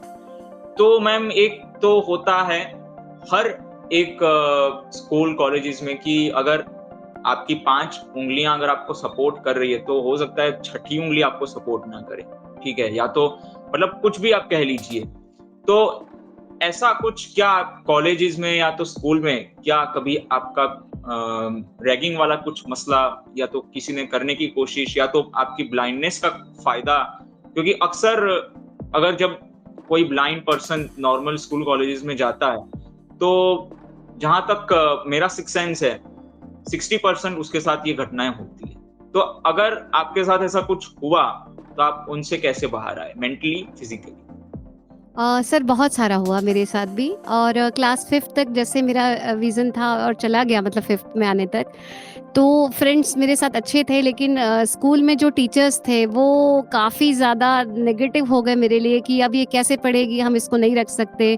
और मैं प्राइवेट स्कूल में पढ़ती थी तो काफ़ी चैलेंजेस फेस करने पड़े। उन्होंने कहा ब्लाइंड स्कूल में भेजिए, ये करिए, वो करिए, तरह-तरह की बातें हुई। पापा ने कहा आप राइटिंग में दे दीजिए कि आप यहाँ इनको नहीं पढ़ा सकते, क्योंकि ये तो सिर्फ बैठ के सुनेंगी ना आपको, भले ये नहीं लिख पा रही है पर कॉपीज़ तो इसकी कंप्लीट करके इसकी मदर भेज रही है। आपको सारी चीज़ें ऑन टाइम मिल रही है, फिर आपको क्या प्रॉब्लम है? आप इसे बैठने दीजिए, सुनने दीजिए जो कुछ आप पढ़ा रहे हैं। तो भी उन्हें उस बात से प्रॉब्लम होती थी। एनीवे वो चलता रहा, कमेंट्स चलते रहे मेरे लिए, सारी चीज़ें चलती रही। फिर क्लास 8th में जब ये हुआ कि फिर से एमपी बोर्ड था और 1 साल जूनियर मुझे राइटर मिलना था। तो 1 साल जूनियर राइटर मिलना था, तो वो राइटर भी खैर मैं ही लेके गई थी। और ऐसा हुआ कि इन्विजिलेशन ड्यूटी के समय किसी ने ध्यान नहीं दिया कि वो मैं उसे डिक्टेट कर रही हूँ पर वो कुछ भी नहीं लिख रहा है। मतलब वो सिर्फ राउंड राउंड राउंड राउंड बना रहा था और मैं पूछ रही थी हो गया, लिख लिया? बोले हाँ लिख लिया, आगे बोलो, आगे बोलो। और जब रिवीजन टाइम आया कि एक बार आप रीड करके बताओ जितना लिखा, तो उसने कहा ये सब हो गया, टाइम खत्म हो गया, अब टाइम नहीं बचा है। क्योंकि उस समय मेरे पास, मैं ब्रेल लिपि नहीं जानती थी, तो मेरे पास ब्रेल वॉच वगैरह भी नहीं थी, तो उसने अपनी वॉच में देख के बता दिया टाइम ओवर हो गया, ये वो। तो मैंने ट्रस्ट कर लिया। और जब मेरा रिजल्ट आया तो I got supplementary in math subject, because उसने उसी सब्जेक्ट में गोले गोले बनाए थे। मैं डिक्टेट कर रही हूँ पर उसने वो नहीं लिखा। तो वहाँ सप्लीमेंट्री आई और इन्विजिलेशन ड्यूटी में जो लोग थे उन्होंने इस बात पे ध्यान नहीं दिया था। ऐसी बहुत सारी चीज़ें ये हुई कि 1 साल जूनियर राइटर मिलता है, इस बारे में बोर्ड वालों को कोई अवेयरनेस नहीं थी। जब उनके यहाँ से कोई वो आते थे इंस्पेक्शन के लिए, तो मेरे राइटर को उठा दिया। 12th में जब मैं थी, उठा दिया, नहीं बोले ये 11 का राइटर नहीं चलेगा, आप 8 का 9 का राइटर लाओ। अब मेरी राइटर ने मुझे कहा मैं क्या करूं? मैंने कहा इमीडिएट जाओ घर और पापा से बात करो मेरे। गई, उसने पापा से बात की, तब तक किसी 8-9 के बच्चे को बिठा दिया उन्होंने राइटर के लिए। उसने लिखना शुरू किया। पापा आए, जब तक वो 1 घंटे का टाइम निकल गया था। पापा ने कहा कहाँ रूल है बताइए कि 11 का राइटर नहीं चल सकता है और आप इस तरह से परेशान कर रहे हैं और ये वो, आप लिखने दीजिए। फिर उन्होंने अलाउ कर दिया वापस उसी राइटर को। इस सब में मेरा 1.5 घंटा खराब हुआ 3 घंटे में से, तो मैं 1.5 ही घंटा एग्जाम दे पाई। और सोशल साइंस का मेरा पेपर था, काफ़ी लेंथी पेपर होता है सोशल साइंस का, और बोर्ड एग्जाम। कॉलेज में आने के बाद भी यही हुआ कि जनरल कॉलेज में थी, तो जो प्रिंसिपल थे उनका कहना था कि हम एक्स्ट्रा टाइम नहीं देंगे, ऐसा कोई प्रोसीजर नहीं एक्स्ट्रा टाइम देने का, हम नहीं देंगे एक्स्ट्रा टाइम आपको। मैम इवन हाँ आप जी। लोगों को तो एक्स्ट्रा टाइम भी दिया जाता है मैम, क्योंकि बिकॉज मैंने भी I will be the right the papers then the visualization challengeable persons then they give some half an hour extra time get because your नहीं problem नहीं, get ना। हाँ, लेकिन मैडम हमें नहीं दिया जा रहा था। फिर उसके लिए भी हम लोगों ने काफ़ी सर्कुलर दिखाए, ये वो किया। फिर फर्स्ट ईयर तो ऐसे ही चलता रहा कि नहीं मिला। फिर सेकंड ईयर में आने के बाद थोड़ा-सा प्रिंसिपल चेंज हुए, थोड़ा उनका बिहेवियर अच्छा था। फिर उन्होंने एक्स्ट्रा टाइम देना मुझे शुरू किया, है ना? फिर ऐसे ही राइटर की प्रॉब्लम्स इतनी आती थी कि 1 दिन पहले राइटर जिससे हमारी बात हुई है वो एकदम मना कर देता था कि नहीं, हमारा कुछ ऐसा रीज़न है तो हम नहीं दे पाएँगे। अब लास्ट मोमेंट राइटर कहाँ से आएगा? कौन लेके लिखेगा पेपर? बहुत प्रॉब्लम। फिर उसमें किसी तरह से मैनेज करना, इधर बात करो, उधर बात करो, मतलब एग्ज़ाम की तैयारी छोड़ के, पढ़ाई छोड़ के अब इस मैटर में लग जाते थे कि राइटर ढूँढो। लास्ट मोमेंट पे राइटर अब किसको हम बनाएँ? फिर जो मिल जाए भई लिख दो, हाथ जोड़ लिए कि लिख दो, कैसे भी करके लिख दो। तो वो लिखते थे। फिर ये हुआ कि मेरी मदर जो थी वो ग्रेजुएट नहीं थी। फर्स्ट ईयर तक उन्होंने किया हुआ था, तो फिर उनको भी अलाउ कर दिया कि नहीं ठीक है, अगर वो आपसे कम पढ़ी-लिखी है तो फिर उनको अलाउ कर सकते हैं। तो इन्विजिलेशन में जो बैठते थे वो बिल्कुल ऐसे सामने बैठते थे कि जैसे ऐसा नहीं हो कि मम्मी इनकी लिख रही हो पेपर, आप डिक्टेट कर रही हो कि नहीं कर रही हो। तो पूरा देखती थी और जब देखती थी तो 3 घंटे बाद कहती थी कि कमाल है आपके बेटी की, इतना पढ़ के आती है और आपकी स्पीड कम पड़ जाती है, लेकिन उसका लिखवाना कम नहीं पड़ता है, पर आपकी स्पीड कम पड़ जाती है, जितना वो बताती है उतना लिखने के लिए। तो इतनी जी। आप तो उन्होंने भी फिर कॉलेज में धीरे-धीरे फैल गई बात कि ये पढ़ने में, और मैं क्लासेस में भी बहुत एक्टिव थी, तो सभी प्रोफ़ेसर्स को पता था कि मैं अच्छी हूँ पढ़ने में और इस तरह का कोई गलत तरीके से मैं एग्ज़ाम वगैरह तो नहीं देती हूँ। तो वो थोड़ा धीरे-धीरे मसला सॉल्व हुआ, लेकिन देखिए प्रॉब्लम्स तो बहुत आई। ऐसा नहीं था कि इट वाज़ बहुत ही आसानी से सब कुछ चला। ये बिल्कुल आसान तो कुछ भी नहीं था। और अभी भी मैं ये देखती हूँ सर कि जिन स्कूलों में ब्लाइंड बच्चे पढ़ रहे हैं, आज भी देखिए 2025 खत्म होने वाला है और उसके बावजूद उन बच्चों को एक्स्ट्रा टाइम नहीं दिया जाता। उन्हें उन्हीं के स्कूल का राइटर 1 साल जूनियर हो तो नहीं दिया जाता। उसके बाद उस राइटर की मान लीजिए उसी स्कूल में एग्ज़ाम है ना? उस राइटर का एग्ज़ाम होने के बाद उस बच्चे को एग्ज़ाम के लिए बिठा भी दिया जाए, तो उसका पूरा टाइम ना देकर उसको आधे टाइम में उठा दिया जाता है। तो आज भी इतनी सारी प्रॉब्लम मैं होते हुए देखती हूँ, कई बच्चों के साथ, और उसके लिए भी कोई ऐसा सशक्त, कोई ऐसा एनजीओ या कोई ऐसी चीज़ नहीं हो पाती है कि जो आकर एग्ज़ामिनर्स को बताए कि ये सारे रूल्स हैं और आपको रूल फ़ॉलो करने होंगे। इवन पेरेंट्स भी इतने सुस्त होते हैं, एक्टिव नहीं होते, उनको लगता ही नहीं है कि ये सब करने की ज़रूरत है।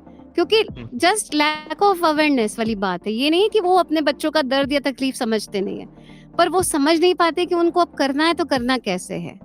और मुझे लगता है कि थोड़ा जहाँ पे भी डिफरेंटली एबल वाली बात आती है, वहाँ सबसे पहले पेरेंट्स को स्ट्रांग होने की ज़्यादा ज़रूरत है। जब तक वो नहीं होंगे तब तक वो बच्चे को भी स्ट्रांग नहीं कर सकते, और बच्चे को नहीं कर पाएँगे तो फिर आगे भी कहीं कुछ नहीं हो सकता।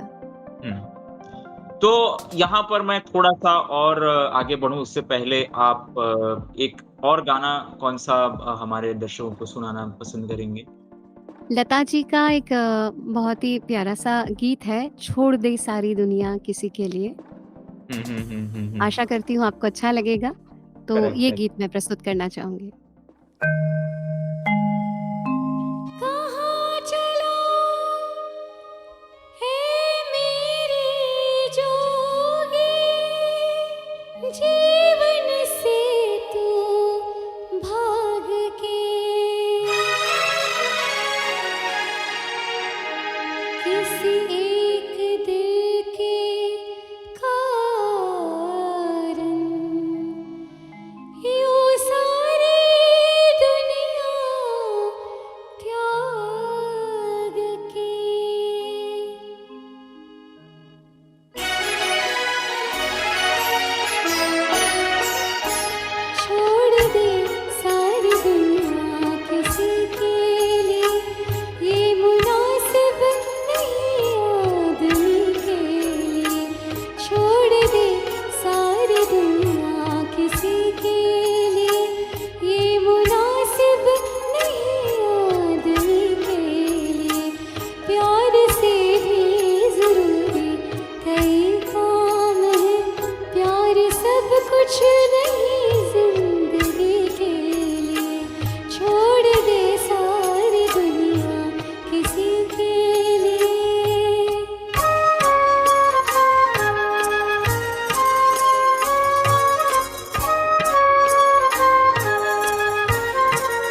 क्या बात है मैम, बहुत ही अच्छा गाया आपने। और नहीं, वाकई में आपकी आवाज में वो मिठास है, आपकी आवाज में पैनापन है, जिसके चलते अगर मैं कहूँ तो राष्ट्रीय पुरस्कार आप डिजर्व करती है। बट बिफोर दैट मैं यहाँ पर थोड़ा सा टॉपिक को रिवर्स करना चाहूंगा। अच्छा, इससे पहले सॉरी टू इंटरप्ट यू मानव, आप टॉपिक को रिवर्स करें। मैम गाना तो आपने वाकई में बहुत अच्छा गाया, लेकिन जो इससे पहले जो इतना कुछ टॉपिक में आपने बताया राइटर्स के बारे में और आज भी क्या क्या चीजें फेस करनी पड़ती हैं, तो मैम हम देखते हैं कि आज भी बहुत सारे स्कूल्स, कॉलेजेस या सरकारी संस्थाएं ऐसी हैं जो राइटर जूनियर देने को तैयार नहीं है, मतलब 1 साल जूनियर। लेकिन मैं हमने देखा, अभी की घटना है, आपको भी ये पता होगा कि 1 अगस्त 2025 को मिनिस्ट्री ऑफ सोशल जस्टिस ने नई गाइडलाइंस इंट्रोड्यूस की, जिसमें संस्थाओं को ये कहा गया कि आपको 2 साल के अंदर अंदर अपने यहाँ से स्क्राइब देना है। उस गाइडलाइन के बाद हम देखते हैं कि इतनी जल्दबाजी में सभी संस्थाओं ने, चाहे वो एसएससी हो चाहे वो बैंकिंग हो, सभी संस्थाओं ने ये ये नोटिस इशू करना शुरू कर दिया कि अब से हमारे जो एग्जाम होंगे उसमें ऐसी जो गाइडलाइन है लागू होगी। और बहुत लोगों ने फिर ये भी बताया, पहले भी बताते थे कि भाई हमें तो ऐसे ऐसे राइटर भी दिए जाते थे जो कि जिसको कंप्यूटर तक में देखना नहीं आता था कि क्या लिखा है क्या नहीं लिखा है। तो अभी तो मैम नेशनल फेडरेशन हमारे इसके रोंगटा जी ने ये सब जो है वो राइटर की गाइडलाइंस को स्टे करवा दिया है। लेकिन मैम जो जैसा आपने कहा कि ये संस्थाएं ऐसी चीजें तो बहुत जल्दी से लागू करती हैं, लेकिन जहां बात आए सुविधा देने की, उसमें आज भी मतलब संस्थाएं करना नहीं चाहती हैं। तो हम ऐसे में जो ये सब हो रहा है, इतने तरीके से गाइडलाइंस आ रहे हैं और ये सब हो रहा है, तो हम आने वाला भविष्य आप क्या देखते हैं? सर पहले तो मेरा ये मानना है कि ये सुविधाएं देने में डिपार्टमेंट्स जो है वो पीछे हटते हैं, पर मेरा ये कहना है कि ये शब्द ही गलत है। सुविधाएं उन्हें नहीं देनी है, उन्हें अधिकार देना है जो कि हमारा है ना। क्योंकि सर देखिए, एक बहुत सिंपल सी बात, हम ब्रेल लिखने में कैपेबल है, राइट? हमारे लिए ब्रेल में आप पेपर सेट कर दीजिए, हम ब्रेल में उसके आंसर लिखने को तैयार है। आप पढ़ने के लिए तैयार है क्या ब्रेल को? नहीं ना। तो जिस काम को हम जिस तरीके से कर सकते हैं, आप उस तरीके से हमारे लिए सुविधा अगर नहीं दे सकते, तो दूसरा तरीका आपको अपने पढ़ने के लिए राइटर चाहिए है। जैसे एग्जाम कोई होती है तो उस एग्जाम में हमने राइटर के माध्यम से लिखा, क्यों? क्योंकि उस कॉपी को चेक करने वाला व्यक्ति साइटेड है, वो हमारी ब्रेल को नहीं पढ़ सकता। तो सुविधाएं उनके लिए उन्हें चाहिए है, ना कि हमारे लिए। हम तो अपना ब्रेल में लिखने के लिए सक्षम है ना। हम उस आप क्वेश्चन पेपर ब्रेल में बना के दे दीजिए, हम ब्रेल में आंसर लिखने को तैयार है। अधिकांश ब्लाइंड जो है वो लोग ब्रेल में लिखने के लिए तैयार होंगे आज भी, या वो कंप्यूटर पे भी लिखने को तैयार होंगे, पर क्या सुविधाएं वैसी दी जा रही? सुविधाओं की बात नहीं, अधिकार वैसे दिए जा रहे हैं, या उस बात को समझा जा रहा है कि हाँ ये लोग इस तरीके से काम कर सकते हैं तो इनको इस तरीके से काम करने का मौका दिया जाए। दूसरी बात कि आपने बहुत अच्छी बात बोली, संस्थाओं द्वारा राइटर देने की बात। मेरे साथ भी ये हुआ है, फॉर्म भरा और एंट्रेंस एग्जाम मैंने दी, तो आप बिलीव नहीं करेगी, 10th क्लास का राइटर मुझे दिया गया था और उसको कुछ भी इंग्लिश पढ़ना नहीं आ रहा था। CAMP काम, ये उसने मुझे पढ़ के सुनाया। ये ठीक है कि मेरी इंग्लिश अच्छी थी, इसलिए मैंने उसकी पढ़ी हुई हर एक स्पेलिंग को वर्ड्स में कन्वर्ट कर पाई, मैं सेंटेंस कन्वर्ट कर पाई, बना पाई। अदरवाइज आप मेरे लिए भी ये पॉसिबल नहीं होता कि मैं एग्जाम को निकाल पाती। आप सोचिए 10th स्टैंडर्ड का बंदा मुझे दिया जा रहा है एग्जाम लिखने के लिए और उसको पढ़ना नहीं आ रहा है। तो ये स्थितियां बिल्कुल है कि संस्थाओं से जब राइटर दिए जाते हैं तो वो बहुत लापरवाही वाले दिए जाते हैं, और कभी कभी तो मुझे ऐसा लगता है कि दिए उनको इस बात से मतलब उनको ये लगता है शायद कि जॉब इनको ना ही मिले तो बेहतर है, क्योंकि गवर्नमेंट ने पॉलिसी तो बना दी तो डिनाई नहीं कर सकते, पर दूसरे तरीके से अगर राइटर इनको ठीक ठाक ना मिले तो अपने आप ही इनका सिलेक्शन नहीं होगा। तो मैम यहाँ पर बात जैसे कि इन्होंने राइटर्स की थोड़ी सी आगे बढ़ाई, बट अभी मैं थोड़ा सा इस टॉपिक को डाइवर्ट करना चाहूँगा। जैसे कि हमारा मेन फोकस है म्यूजिक, तो अब मैं म्यूजिक पर आता हूँ। तो मैम ये बताइए कि जैसे कि आपने कहा कि मेरा बचपन से म्यूजिक है और हमिंग की बात आपने कार्यक्रम की शुरुआत में ही कही।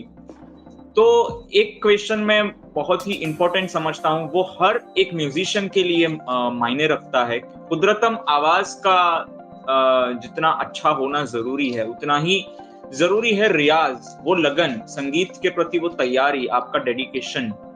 तो क्या आपकी कुदरतम आवाज अच्छी थी या फिर रियाज कर करके? क्योंकि ऐसे बहुत सारे नाम इस वक्त मेरे जहन में आ रहे हैं। पंडित ओमकारनाथ ठाकुर जी, जो कि उन्होंने 18 घंटेों तक रियाज करके अपनी आवाज को जो है वो सांगीतिक बनाया और उस लायक बनाया जो कि आज वो पंडित कहलाने के लायक। तो क्या आपका जो सफर है अभी भी जारी है और आगे भी हम प्रभु से प्रार्थना करते हैं, ऊपर वाले से दुआ करते हैं कि जारी रहे। तो क्या आपका जो सफर है इसमें कुदरतन आवाज का सपोर्ट रहा है या फिर आपके रियाज का ज्यादातर आप कह सकती हैं कि यस? सर दोनों ही चीज़ों का है। आवाज़ मेरा था म्यूज़िकल और इसीलिए हमिंग मैं कर पाती थी प्रॉपर उस ट्यून पे या नोट्स पे। और इसके अलावा रियाज़ भी मैंने काफ़ी किया। हाँ, ये ज़रूर है कि मेरी जो तालीम हुई है काफ़ी अच्छे गुरुओं के अंडर में और उनके गाइडेंस में, लेकिन कुछ मेरी गलत तालीम भी हुई जिसकी वजह से मेरा रियाज़ बहुत गलत तरीके से हुआ काफ़ी सालों तक, और उस गलत रियाज़ से मेरे गले में इतनी प्रॉब्लम क्रिएट हुई कि आवाज़ मेरा काली 4 आप जानते ही होंगे। काली 4 से मैं ऊपर तार सप्तक का रे भी नहीं गा पाती थी, आवाज़ बिल्कुल फटने लगती थी मेरी, क्योंकि वो रियाज़ मेरा बहुत गलत तरीके से चला काफ़ी सालों तक। उसके तो बाद मैं जब मैं अच्छे गुरुओं के सानिध्य में आई, तब मैंने सीखा, जाना, समझा कि वॉइस कल्चर क्या होता है। और आज मैं किसी भी रेंज पे मतलब जो भी बॉलीवुड के सॉन्ग होते हैं वो जनरली मैं ओरिजिनल स्केल पे गा पाती हूँ, जस्ट बिकॉज़ कि मैंने सही तरीके से अपने गुरुओं के पास रह के फिर समझा, सीखा कि सही तरीके से गाना क्या होता है। यहाँ पर इस चीज का जिक्र करना बेहद जरूरी है कि जैसा कि आपने कहा कि गलत तरीके से तालीम आपको दी गई, तो ऐसा क्यों? क्या इसके पीछे आप ब्लाइंडनेस का जिक्र लाना चाहेंगे या फिर कुछ और निजी वजह हो सकती है क्या, या तो उनके नहीं, अंदर वो नहीं। नॉलेज जी, का? जी, जी। उनके उनके नॉलेज का ही इश्यू था। ब्लाइंडनेस तो कोई बात ही नहीं थी, बल्कि मैंने जब म्यूज़िक सीखना शुरू किया, तो मेरी दादी माँ मुझे जिनके पास सबसे पहले लेके गई, उन्होंने तो मना कर दिया था कि ये ब्लाइंड है, मैं नहीं सिखा पाऊँगी और ये कैसे देख के गाएगी और कैसे लिखेगी। तो उन्होंने रिफ्यूज़ कर दिया। फिर दूसरी जगह लेके गए तो उन्होंने कहा, वो बहुत खुशी से उन्होंने एक्सेप्ट किया कि वो सिखाएँगी। तो उन्होंने काफ़ी मेहनत भी की मेरे लिए, मतलब जितना देखिए उन्हें आता था उतनी उन्होंने मेहनत की, लेकिन चूँकि वो भी उसी तरीके का गाती थी, तो मैंने भी उन्हें कॉपी करना शुरू किया। तो वहाँ उनकी मिस्टेक नहीं थी, बट ये था कि हमने ही शायद गुरु चूज़ करने में कहीं थोड़ी जल्दबाज़ी की, या हम नहीं समझ पाए, मतलब मेरी दादी माँ, क्योंकि मैं तो बहुत ही छोटी थी उस समय, फर्स्ट सेकंड में थी। तो ये था कि मैं अच्छा गाती हूँ, दिन भर गाती रहती हूँ, तो उन्हें लगा कि भई क्लास में जाएगी तो प्रॉपर ये वे भी सीखेगी, गाएगी। पर थोड़े दिनों में समझ में आने लगा कि नहीं, ये आवाज़ इसकी एकदम वैसी हो रही है, कुछ तो प्रॉब्लम है। फिर समझा, थोड़ा देखा घरवालों ने। फिर दूसरी जगह जब भेजा तो काफ़ी उन्होंने मेरे अंदर चेंज देखे, सिंगिंग में का लेवल भी देखा कि काफ़ी चेंज हुआ, अच्छा हुआ काफ़ी। तो तब ये चीज़ रियलाइज़ हुई कि ये उनके अपने नॉलेज की ही बात थी कि जो उनके पास था उन्होंने वो मुझे दिया, और उन्होंने भी अच्छे से दिया, ऐसा नहीं कि उन्होंने नहीं दिया। बट उनके पास जैसा था, जितना था उतना वो मुझे दे पाए। यस। यहाँ पर मैं ये जरूर यहाँ पे जिक्र करना चाहूंगा कि परिवार का सपोर्ट जितना जरूरी होता है, उतना ही जरूरी आपका एक, कहते ना, एक फ्रेंड सर्कल भी होता है जिसके अंदर एक म्यूचुअल अंडरस्टैंडिंग नाम की चीजें हो। फिर वो मैटर नहीं करता कि आप ब्लाइंड हो, आप दृष्टिबाधित हो या फिर आप नॉर्मल इंसान हो। बट इन योर केस मैं यहाँ पे जरूर I would like to know from you कि क्या म्यूजिक फील्ड में, क्योंकि एक होता है जब आप क्लासेस ज्वाइन करते हो, क्लासेस में जाते हो, तो अमूमन आपके साइटेड फ्रेंड्स भी होते हैं, बनते हैं।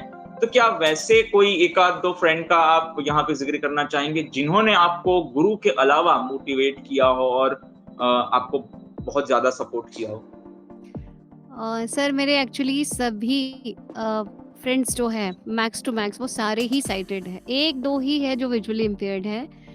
और स्कूल टाइम भी स्कूल कॉलेज मेरा पूरा साइटेड लोगों के साथ हुआ और टच वुड मैं बहुत बहुत ब्लेस्ड मानती हूँ कि मेरे फ्रेंड्स बहुत ही ज़्यादा अच्छे थे और है अभी भी। और इतना ज़्यादा उनका मेरे साथ जो कोऑर्डिनेशन है, इतना ज़्यादा इक्वालिटी वाला और इतना जनरल लगता है कि जैसे लाइक हम लोग कभी मॉल में अभी बहुत सालों बाद 10 साल बाद हम करीब मिले फ्रेंड्स लोग और मिले और हम मॉल में गए तो अपने आप उन्होंने मेरा हाथ पकड़ लिया।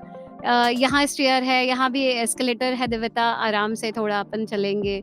और सारी चीज़ें उन्होंने जैसे बोली या हाथ पकड़ के जिस तरह से वो लेके गए या जो भी खाने का लिया वो उन्होंने जिस तरह से मेरे जैसे हम स्कूल कॉलेज में थे बिल्कुल वैसे। उन्हें कुछ बताना नहीं पड़ा, उन्हें मुझे कुछ समझना नहीं पड़ा और इतना अच्छे से उन्होंने सारी चीज़ें मतलब रही फ्रेंड्स के साथ मेरी कि उनके बीच में कभी फीलिंग ही नहीं आता था कि मैं नहीं देख पाती हूँ। मेरे पेरेंट्स और मेरी फ्रेंड सर्कल ने ये कभी रियलाइज़ ही नहीं होने दिया कि नहीं देख पाती हूँ, क्योंकि वो बहुत ही ज़्यादा इक्वालिटी के साथ रहे और सबका ही कंट्रीब्यूशन उस मामले में मेरे लिए बहुत ज़्यादा रहा है। मेरे सारे फ्रेंड्स बहुत अच्छे रहे।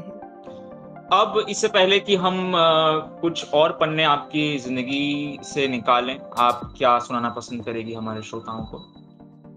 लता जी का एक सॉन्ग जो रुदाली मूवी से है, दिल हुम हुम करे। यस।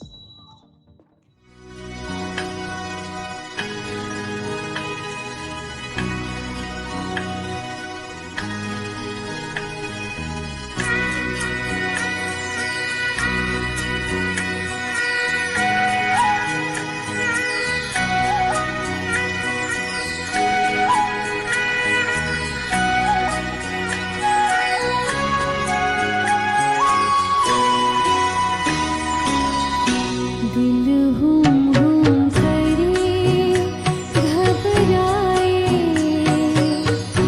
धन धम धम करे गर जाए, एक बूंद कभी पानी की मोरी अखियों से बरसाए, दिल हुम हुम करे घबराए।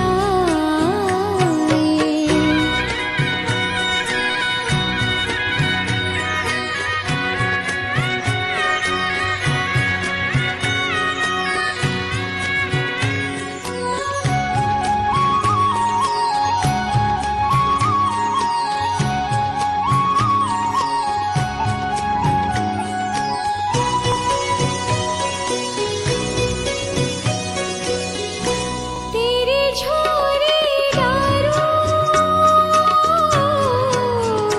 सब सूखे पात जाए, तेरा झोला लागे मेरी सूखी डार हरियाए,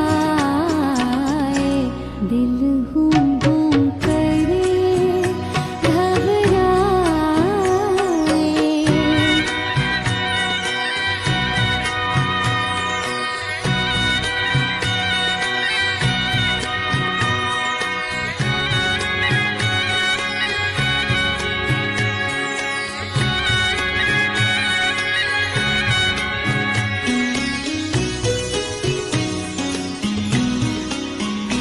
जिस तन को छुआ तूने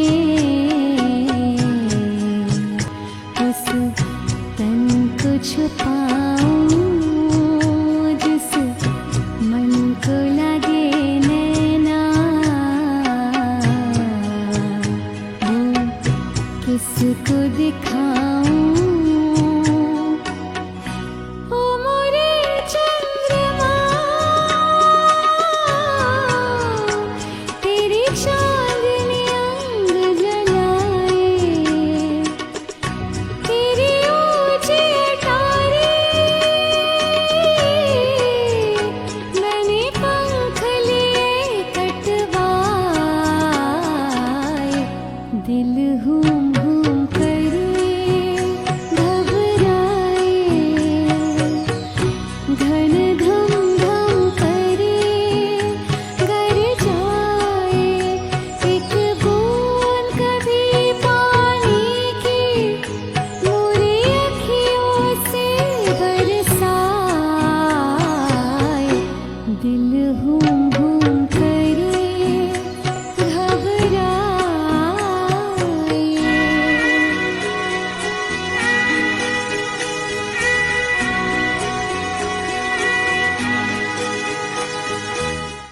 क्या बात है! बहुत ही आला प्रस्तुति और मतलब मेरा सचमुच दिल जो है वो गार्डन गार्डन हो गया। Yes, now come to the point is कि डॉक्टर दिव्यता जी की ज़िंदगी में ऐसा कौन-सा टर्निंग पॉइंट आया, जिसने उनको राष्ट्रीय स्तर पर ख्याति दिलवाई? सर ये एक इत्तेफ़ाक है। एक्चुअली नेशनल अवार्ड के लिए मैंने अपने से ऐसा कोई कुछ कोशिश या अप्लाई नहीं किया था। सडनली एक बार मेरे पास कॉल आया एक डिपार्टमेंट से कि हम चाहते हैं कि आपको नेशनल अवार्ड मिलना चाहिए क्योंकि आपकी एक्टिविटीज़ और अचीवमेंट्स जो है वो काफ़ी अलग-अलग तरह की, नॉट ओनली म्यूज़िक बट आप बहुत सारे एरियाज़ में काफ़ी एक्टिवली आप पार्टिसिपेशन कर रहे हो और आप एग्ज़ाम्पल हो उन दूसरे लोगों के लिए जो लाइफ़ में कुछ करेक्ट, करना चाहते हैं। तो करेक्ट। उन्होंने मुझे कहा और फिर मैंने बात लाइटली लिया, मैंने ध्यान नहीं दिया इस बात पे। मैंने कहा ठीक है देखते हैं, देते हैं। 8-10 दिन निकल गए, फिर उनका फ़ोन आया, आपका प्रोफ़ाइल दीजिए, आपके फ़ोटोग्राफ दीजिए। मैंने कहा ये कुछ भी मेरा अरेंज नहीं है और ऐसे ही सब रखा है। बोले ऐसे ही दे दीजिए, जैसा रखा है वैसे दे दीजिए। तो फिर मैंने सोचा कि सामने वाला इतनी बार मुझे कह रहा है तो ठीक है मैं दे देती हूँ, ठीक से ही दे देती हूँ, कोई दिक्कत नहीं। फिर मैंने वो प्रोफ़ाइल रेडी किया और हुँ, उनको मैंने सबमिट किया और सबमिट करने के कुछ समय बाद फिर मुझे पता चला कि मेरा सिलेक्शन हो गया है नेशनल अवार्ड के लिए और चीयर। मुझे 3 दिसंबर दिल्ली येस। बुलाया जा रहा है और हुँ, हुँ। 2014 में प्रणब मुखर्जी जी के हाथ से मुझे वो अवार्ड दिया गया। क्या बात है, क्या बात है! तो वो पूरा experience at the time yes मैं अब यहाँ पे बहुत ही अहम क्वेश्चन आपसे ये करना चाहता हूँ कि हर एक आर्टिस्ट, हर एक सिंगर जो होता है उसकी ज़िंदगी में एक ऐसा गाना होता है या एक ऐसा पल होता है जिसको वो कभी भी नहीं भूलना चाहेगा। तो जहाँ तक मुझे ऐसा लग रहा है कि ये शायद आपकी ज़िंदगी में एक मेमोरेबल मोमेंट रहा होगा जिसको कि आप कभी भी नहीं भूल तो वो एक 2-3 सेकंड जब आप मतलब आपके हाथ में वो अवार्ड, वो पुरस्कार, वो सम्मान दिया जा रहा था, वो कुछ सेकंड्स तक कैसे मतलब आप अपने आप को फ़ील कर रही थी उस वक़्त? क्या खुशी के आँसू सिर्फ़ आपकी ही आँखों में नहीं होंगे बल्कि मैं तो कहूँगा कि पूरा देश उस वक़्त खुशी के आँसू में जो है वो भीगा होगा। आपका परिवार जो है वो आपकी बेटी, लाडली बेटी पर जो है वो फ़क्र महसूस कर रहा होगा और वो करे भी क्यों ना। माननीय राष्ट्रपति महोदय जी के शुभ हाथों से आपको पुरस्कार जो है वो प्रदान हुआ। बट मैं आपका पर्सनल ओपिनियन यहाँ पे जानना चाहूँगा कि कैसा था वो मोमेंट और क्या मतलब अभी भी आप उस मोमेंट को जीना पसंद करोगे? Of course.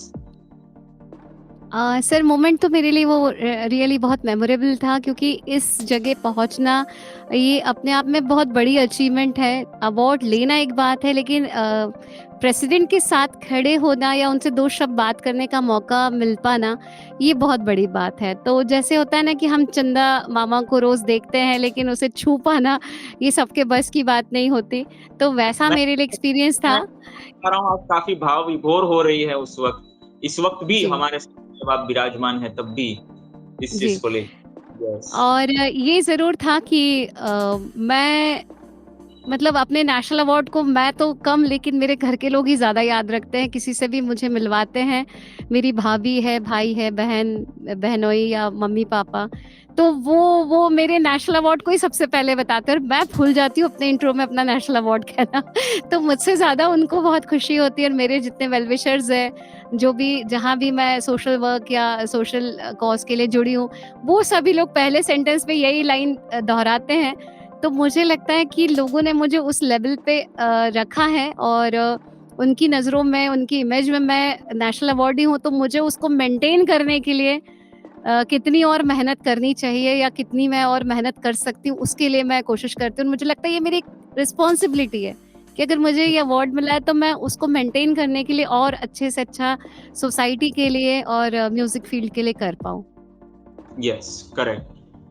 मैम यहाँ पर मैं आपसे ये जानना ज़रूर चाहूँगा कि जैसे कि आपकी अचीवमेंट रही और भी ऐसे तो कई सारे सैकड़ों लोग चाहे वो ब्लाइंड हो, चाहे वो साइटेड हो, it's doesn't matter.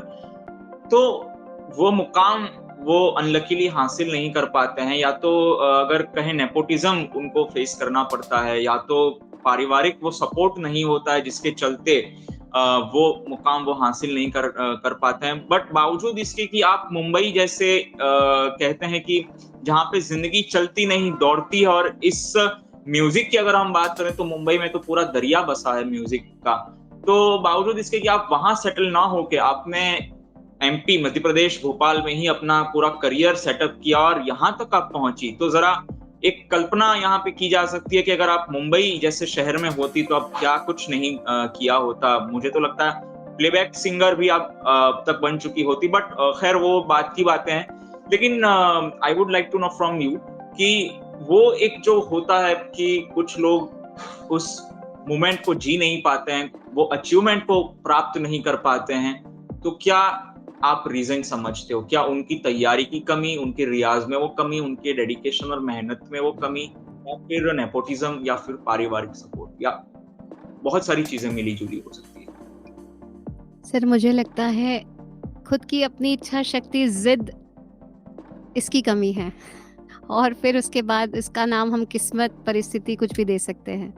Yes, but आप बिकॉज मैं ये मानती हूँ कि सर मुंबई मेरे लिए ना ड्रीम प्लेस है। आज भी मैं मुंबई जब भी आती हूँ तो मैं इतना खुश होती हूँ कि अगर वो 2 दिन भी मैं मुंबई में गुजारती हूँ तो वो आगे के 2 महीने मेरे बड़े हैप्पीली निकल जाते हैं। मुझे इतना ज्यादा मुंबई पसंद है, और वहाँ का स्ट्रगल, वहाँ के भागते हुए लोग, वहाँ के एम्बिशियस लोग जिनके पास फालतू चीजों के लिए टाइम नहीं है, जो अपने चीजों पे फोकस्ड है, और एक इनोवेशन, एक नई दुनिया में चीज लाने के लिए वो पूरे समय लगे हुए हैं, और उनकी चीजें दुनिया के सामने आती भी है। और मुंबई ऐसा शहर है जहाँ से कोई इंसान खाली हाथ नहीं जाता है, कभी भी खाली हाथ नहीं जाता जी।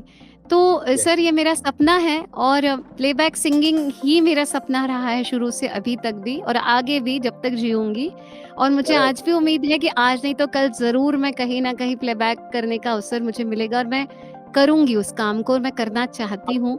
और इसी के लिए मैंने बहुत सारी चीजें लाइक अपना रिकॉर्डिंग स्टूडियो जो प्रोफेशनली हमने यहाँ सेटअप किया हुआ है, तो कुछ रिकॉर्डिंग के सेशंस और ये सब वॉइस ओवर वगैरह मैं रेगुलरली करती हूँ, और यूट्यूब पर भी अपने वीडियोस वगैरह अपलोड करती हूँ। तो मेरा पर्पस वही है कि मैं प्लेबैक के लिए मुझे जब कभी भी मौका मिले मैं ज़रूर उसमें करना चाहूँगी, क्योंकि वो मेरी लाइफ का अल्टीमेट ड्रीम और गोल वही है। करेक्ट। और मुंबई में when it comes to Mumbai, तो वहाँ के जो लोग हैं वो भी बड़े ही दया, आई मीन अगर मैं कहूँ एक शब्द में, तो वहाँ के लोगों में एक कहते हैं ब्लाइंड्स के प्रति एक होता है अलग ही नजरिया, और अलग ही तरीके से सपोर्ट करते हैं, और बड़े ही कॉन्फिडेंशियल तरीके से जो है वो सपोर्ट करते हैं, जिससे हमें भी बहुत ही ऊर्जा मिलती है। ये तो खैर नोटिस हुआ है। बट मैं आपसे ये जरूर जानना चाहूंगा कि क्या म्यूजिक फील्ड में आपको क्रिटिसिज्म फेस करना पड़ा? ऐसा कोई दौर आया बिफोर यू गेट राष्ट्रीय नेशनल अवार्ड, तो क्या ऐसा कोई दौर आया आपकी जिंदगी में जब म्यूजिक में आपको क्रिटिसिज्म फेस करना पड़ा हो, और ऐसा मतलब लगा हो कि नहीं यार अब मैं म्यूजिक में थोड़ा मेरा मतलब डाउनफॉल जा रहा है, मैं नहीं कर पाऊंगी, या ऐसे शब्द आपको सुनने को मिले हो जिसके वजह से आपका मोरल डाउन हुआ हो? सर पहली बात तो ये है कि क्रिटिसिज्म हर लेवल पे हर इंसान को तब तक मिलता है जब तक कि वो क्रिटिसिज्म को सुनना और एक्सेप्ट करना और अपने दिमाग में बिठाना पसंद करता है। तो ये क्रिटिसिज्म को मैंने अपने दिमाग में नहीं चढ़ने दिया, क्योंकि लोग ये डिसाइड नहीं करेंगे कि मैं क्या करना चाहती हूँ, या मैं क्या हूँ, या दिव्यता क्या है। ये मैं जानती हूँ। क्रिटिसिज्म करने के लिए तो एक्चुअली ना सर लोगों के पास जलन वही लोग रखते हैं, या क्रिटिसिज्म वही करते हैं जो खुद कुछ नहीं कर पा रहे हैं। तो जो खुद नहीं कुछ कर पा रहे, अगर हम उनसे डर गए या उनसे परेशान हो गए, तो फिर तो हम और डाउन हो जाएंगे। तो मैं उन लोगों से बल्कि खुश होती हूँ कि अच्छा है मैं उनसे बेटर हूँ, ये मुझे वो बता रहा है कि मैं उनसे बेहतर पोजीशन पे हूँ, इसीलिए वो क्रिटिसाइज कर रहे हैं। फिर भी ऐसा मौका आया हो जहाँ पे एक वक्त पे आपको लगा हो कि नहीं यार मुझे अब कुछ और करना चाहिए, या आपका मोरल डाउन हुआ हो और फिर वहां से आप ऊपर, ऐसा कुछ? मॉरल डाउन तो नहीं हुआ, लेकिन हाँ मैंने ये सीखा जरूर कि बहुत सारे ग्रुप्स के साथ मैं काम करती थी, और शोज़ वगैरह में मैं गाती रही हूँ। तो मैंने ये देखा कि अभी कुछ सालों से ये चीज़ें थोड़ी ज़्यादा ही हो रही है कि जो यंग आर्टिस्ट है 15, 16, 18, 20 साल की फीमेल्स, तो उन लोगों को बहुत ज़्यादा प्रमोट करना, उन लोगों को बहुत ज़्यादा आगे-आगे मौका देना। भले ही वो सुर में नहीं गा पा रहे हैं, उनको बन नहीं रहा है, गला फँस रहा है, कुछ हो रहा है, बट ऑर्गेनाइज़र्स चाहते हैं कि उनको ही आगे-आगे लेना। इवन ब्लाइंड फील्ड में भी जो ऐसे ग्रुप्स है कई सारे, वो भी ये कोशिश करते हैं कि नहीं भई यंग टैलेंट को ही हम चांस देंगे।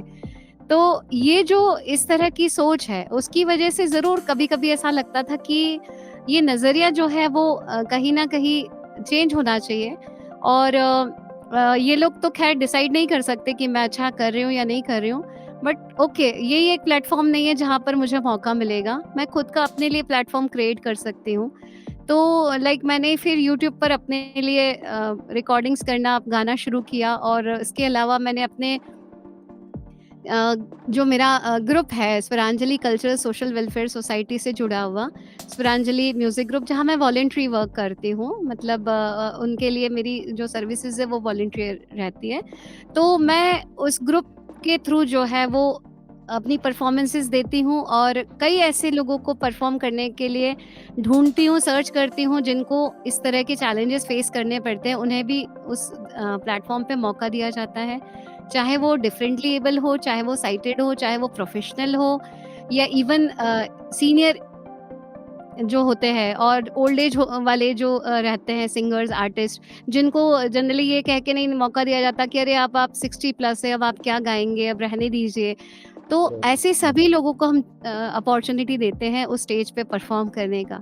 तो उसकी वजह से क्या हुआ कि हमारा इस ग्रुप में इतने सारे परफ़ॉर्मेंसेज़ और शोज़ होना शुरू हो गए कि इस तरह की बातें सोचने की हमें ज़रूरत भी नहीं पड़ी, और काफ़ी आगे बढ़ने का मौका मिला, क्योंकि कोई 2-4 ग्रुप डिसाइड नहीं कर सकते। लाइक देखिए, एक एग्ज़ाम्पल मैं हमेशा मानती हूँ, जैसा मैंने बताया कि मैं मुंबई को बहुत ज़्यादा सोचती हूँ, तो मैं लता ताई को, आशा जी को बहुत मानती थी बचपन से।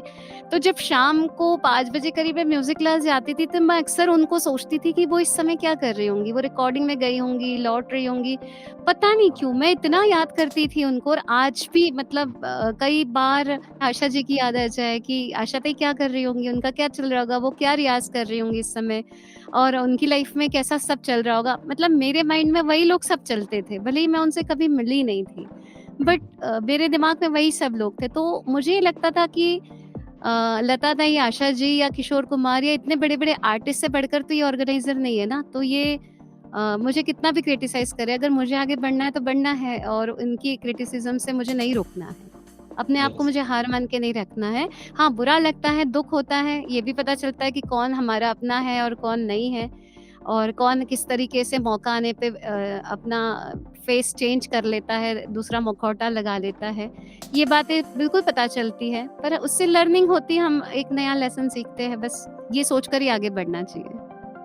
डॉक्टर दिव्यता जैन गर्ग की अंतिम पन्नों की ओर हम बढ़ने बढ़ने जा रहे हैं और जानते हैं कि आखिर फ्यूचर प्लान्स उनके क्या है। क्या वो हमारे साथ शेयर करना चाहती हैं या फिर वो सीक्रेट सरप्राइज हमारे लिए रखना चाहती है। बट बिफोर दैट मैम, मैं एक सवाल तो जरूर यहाँ पे पूछना चाहूंगा कि जैसे मैंने पहले भी कहा कि हर एक सिंगर की जिंदगी में एक ऐसा गाना होता है जो, चाहे वो किसी का भी गाना हो, वो मैटर नहीं करता है, रफी साहब का हो, किशोर दा, लता जी, आशा जी, मुकेश जी, इवन आज की यंग जनरेशन की बात अगर आपने कर ली है तो there are many singers can sing Arijit Singh songs, Rahat Fateh Ali Khan साहब सॉन्ग्स। तो एक ऐसा स्टेज शो होता है, एक ऐसा कंपटीशन होता है, या फिर एक कहते हैं ना, एक नॉर्मल ऐसा परफॉर्मेंस गेट टुगेदर होता है जिसमें वो एक कलाकार, एक आर्टिस्ट एक गाना ऐसा परफॉर्म कर जाता है जो वो अपनी लाइफ टाइम कभी नहीं भूल सकता है। तो मैं I would like to know from you कि वो गाना आपकी जिंदगी में वो कौन सा गाना था और वो पूरा जो मोमेंट रहा आपकी लाइफ में। वैसे तो मेरी लाइफ में ऐसे कई सारे मोमेंट्स आए, और एग्जैक्टली अब ऐसे रिकॉल करना थोड़ा मुश्किल है, लेकिन मैं इतना ज़रूर कहना चाहूँगी कि मैंने जब भी परफॉर्म करने के लिए मैं स्टेज पर आई, मैं भूल जाती हूँ सारी चीज़ें।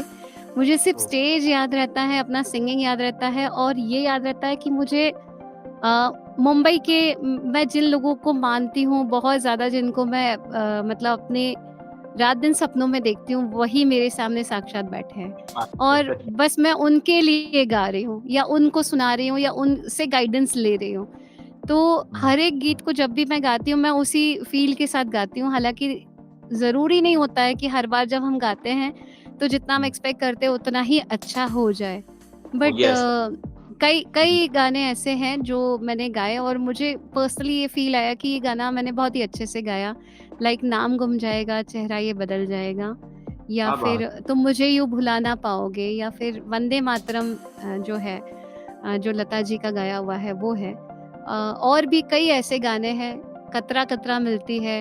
हुँ, मैंने मुंबई में समुकानंद हॉल में शो में मैंने ये गाना परफ़ॉर्म किया था। तो ऐसे कई सारे सॉन्ग्स हैं जो मेरे लिए बहुत मेमोरेबल है, और काफ़ी मैंने उसके लिए बहुत दिल से तैयार की और बहुत दिल से उन्हें गाया भी है। तो ऐसी, और हालाँकि हर इवेंट मेरी यही कोशिश होती है कि मैं अपना 100% दूँ, और उस समय मैं खो जाती हूँ, मतलब मैं कुछ भी, मुझे दूसरा याद नहीं रहता है। बहुत-बहुत अच्छा एक्सपीरियंस रहा मैम आपका वाक़ई में, और हमारा भी मन करता है कि कभी हम भी उस उपलब्धि तक, बट खैर अब मैं माइक अपने आरजे प्रियंका जी के हाथों में सौंपना चाहूँगा, और प्रियंका जी गो अहेड। मैं थोड़ा-सा आपसे सिंगिंग सुनना चाहती हूँ। आपने कहा कि मैं मराठी में भी थोड़ा-सा गाती हूँ मैम। प्लीज़ कोई मैम मराठी में आप कुछ भी मुझे कोई थोड़ा-सा लिटिल भजन या कुछ भी समथिंग एल्स। ओके मैम, मैं आपको सुनाती हूँ। और मराठी का जो भजन है वो मोगरा फुलला, एक बहुत ही प्यारा-सा भजन है, लता जी ने गाया हुआ है, वो मैं आपके बीच में प्रस्तुत करती हूँ।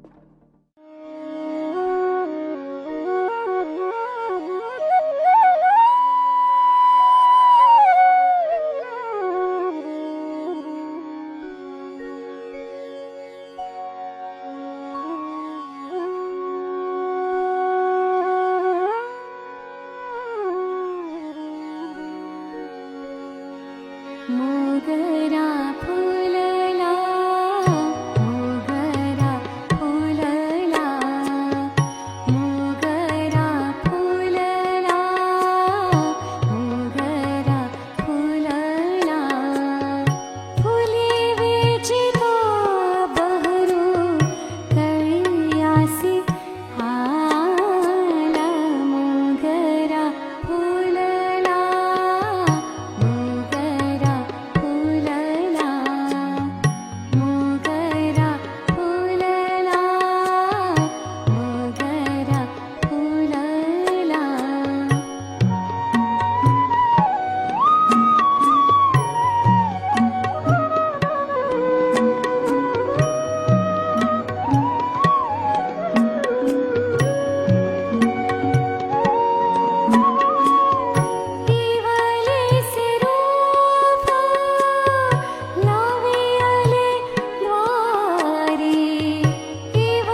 And now we are talking about your future plans. क्या आप शेयर करना चाहेंगी?